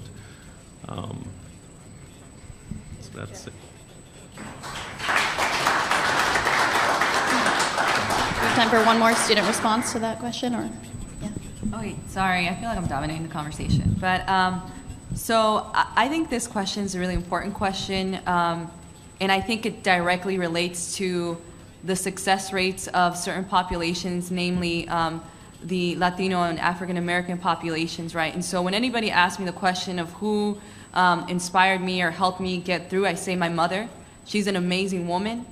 She has taught me everything that I know, ranging from hard work, dedication, commitment, drive, self-determination, and for me, it's important to recognize those attributes in order for you not to sell yourself short, beginning in the household, right? So a lot of the times this negative reinforcement happens or occurs in the environments in which we are raised, right? And so it's important to think of ourselves and think of our immediate family members as those individuals that have those qualities that are not far removed from who we are, and that we should explore options and avenues that allow for us to manifest those skills or those characteristics as well. And so my mom, without knowing, with third grade education, political refugee or refugee from El Salvador, has mentored me in incredible ways, and I am my mother's daughter. That's why I'm so successful, I believe. It's because I try to be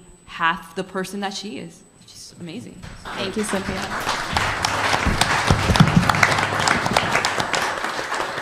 Well, I'd like to thank our final panel for Michelle, Debbie, and Scott. I appreciate your time here for this conversation.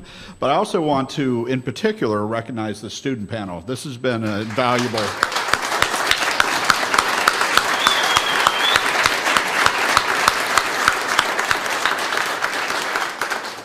They asked us to sort of give some wrap-up thoughts, and the most obvious one is what the purpose of this conference was. We need to hear directly from students what you guys are really going through.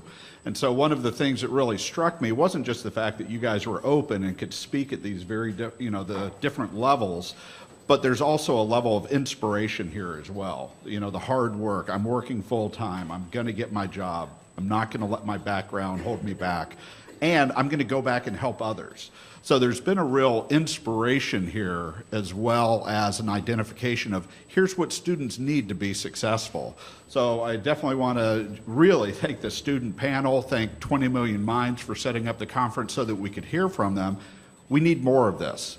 And I'm speaking not just here to 20 Million Minds, I'm speaking to EDUCAUSE, I'm speaking to WCET, to the GSV advisors. We have so many conferences going on talking about educational innovation, and this is the most I've heard where students are directly involved in the conversation. So I personally want to put out a challenge that we need to change this. There needs to be a panel like this in the other conferences moving forward and actually hear from students and get them to be able to also answer or address what they're hearing from presenters. So that's what really struck me today is great student panel, we need more of this. And I also, final thought is the fact that it's got to be targeted solution. We have to understand, I think it was brought up very well here, what problem are we trying to solve? It can't be nebulous, we need more. It's got to be, we're increasing access and the access to a quality education that students can complete.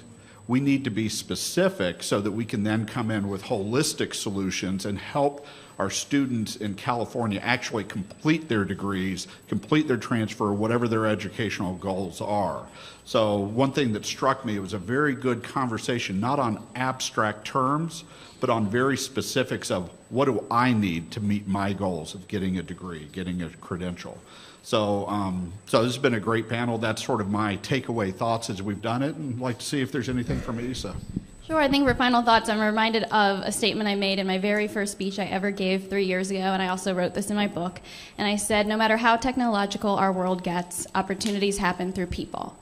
And I think this panel today has just confirmed that technology is not an answer, it's a great tool, but we have to remember the people not only creating it and what progress that can make, but also remembering that students still need support. They still want to be engaging with faculty. They don't want just this screen in front of them. They want to have that human interaction, and I think there is incredible growth and incredible beauty and incredible opportunity in that. And I just want to thank all of you for being here today, for caring so much, and everyone who served as a panel for all the work that you're doing. And then again, to our just incredible students. You're the reason why people work so hard, and you're also, I see, the future leaders who are going to be on this side and changing things, and that's what makes me very excited. So thank you. Thank you. And with that, I'd like to bring Dean Flores back up to the stage and thank you for everything you've done. Thank you. You got it. Let's give Phil Hill and Isa Adney a huge hand for doing all this. And let's also give our students a huge hand for sitting this long through all of this thing and adding their voices. Very much appreciated.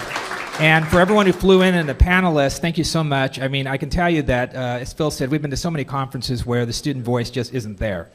And in fact, most of the time we somehow make some assumptions, particularly on online, that we really need to check in with students. So I would, maybe if the governor's office is listening somewhere, and I know they're tuned in, maybe having a full-time student panel to vet all online legislation would be great. So Cynthia, you're in charge of that. So just so you know that. And, but if I could say, again, we need more of these. Phil's right. We need to travel. We need to vet. We need to look at everything that's coming out. $16.9 million in terms of the governor's investment is really just the first down payment to do online correct. And I think, as I heard the students, what needs to happen with online is a lot of scaffolding of a lot of support services that make it workable. And that's going to cost some money. And if you think about it, it means faculty development. It means faculty time.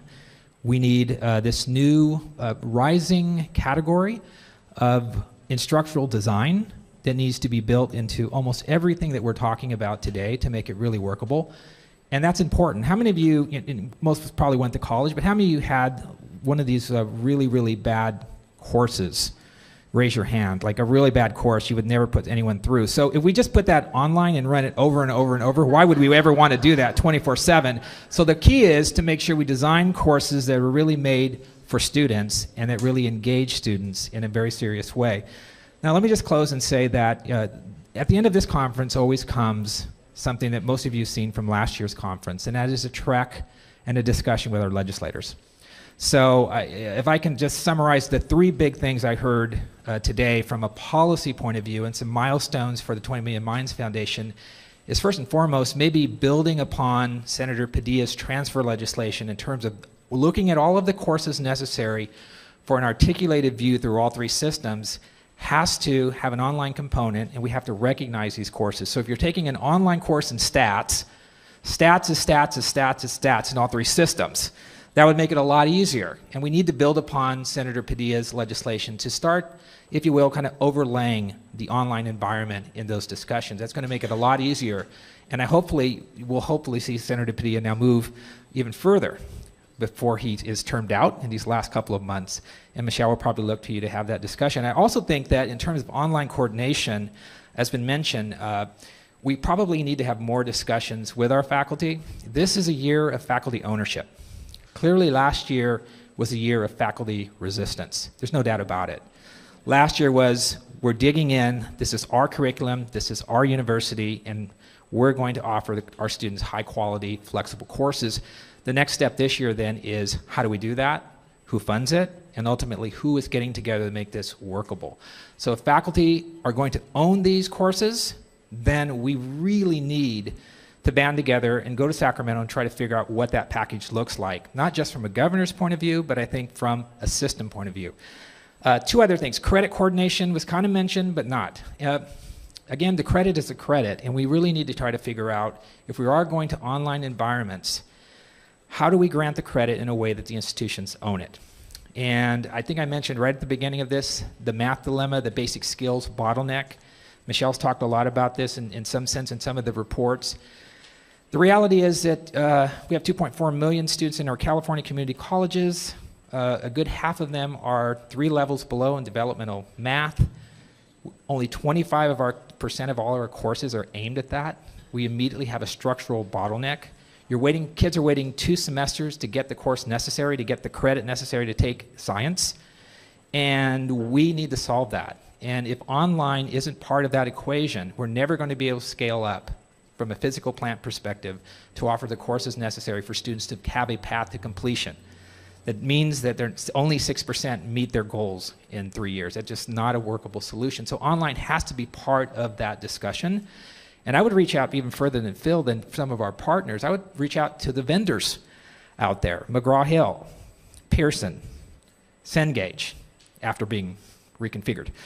The goal is to really ask and challenge you to come with products that meet the developmental English and developmental math categories, and I'd be remiss to say English as a second language issues with technology, and to make sure that you have the support necessary to make sure students are successful. The last thing I would say is that we need content coordination. Phil mentioned it a minute ago. OER, free open material, shared material, all important. There still is a cost factor for our students here. How many of you guys buy your books the first day of school, the first day? Okay. Books cost money. Content should be shared. We need to make sure as we build these courses out that we have shared content that is built into online that's free to the student. There's no doubt about that. So with that, I'll just simply say we do have some big policy perspectives from the foundation's goals in terms of Sacramento. We have friends. Holly Mitchell, again, want to thank her for coming. She's a big player in this. Daryl Steinberg's a big player in this. There's a lot of folks who will be looking this year to figure out what they're going to do with all of those bills that didn't make it to the governor. This is the last half of the game. That's normally when everybody really comes out and starts to play. So hopefully you'll see a lot more movement on the online front, but hopefully after today, we'll be able to take these learnings and go forward. The last thing I'll say is we have a Twitter feed. I would encourage you, if you missed any of this, to start from the very beginning and to reverse the process and read anything you may have missed. I think there were a lot of great comments on Twitter today. I really want to thank all those who participated. And of course, we'll have a live video transcript of this on YouTube, panel by panel, that will be available to anyone to rehash some of these issues today. So hopefully you can see that as well. The last thing, of course, I'd be remiss to say thank you to Dr. Gary Michelson and Alya Michelson for allowing us to do the work we do at 20 Million Minds. We're very, very thankful and of great support from our founder.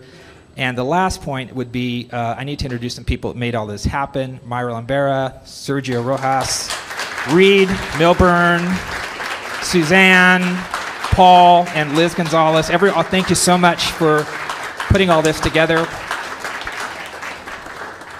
And the last thing is, the good thing about this conference is you get to walk down 3 floors, not up. Thank you for being here. We appreciate it.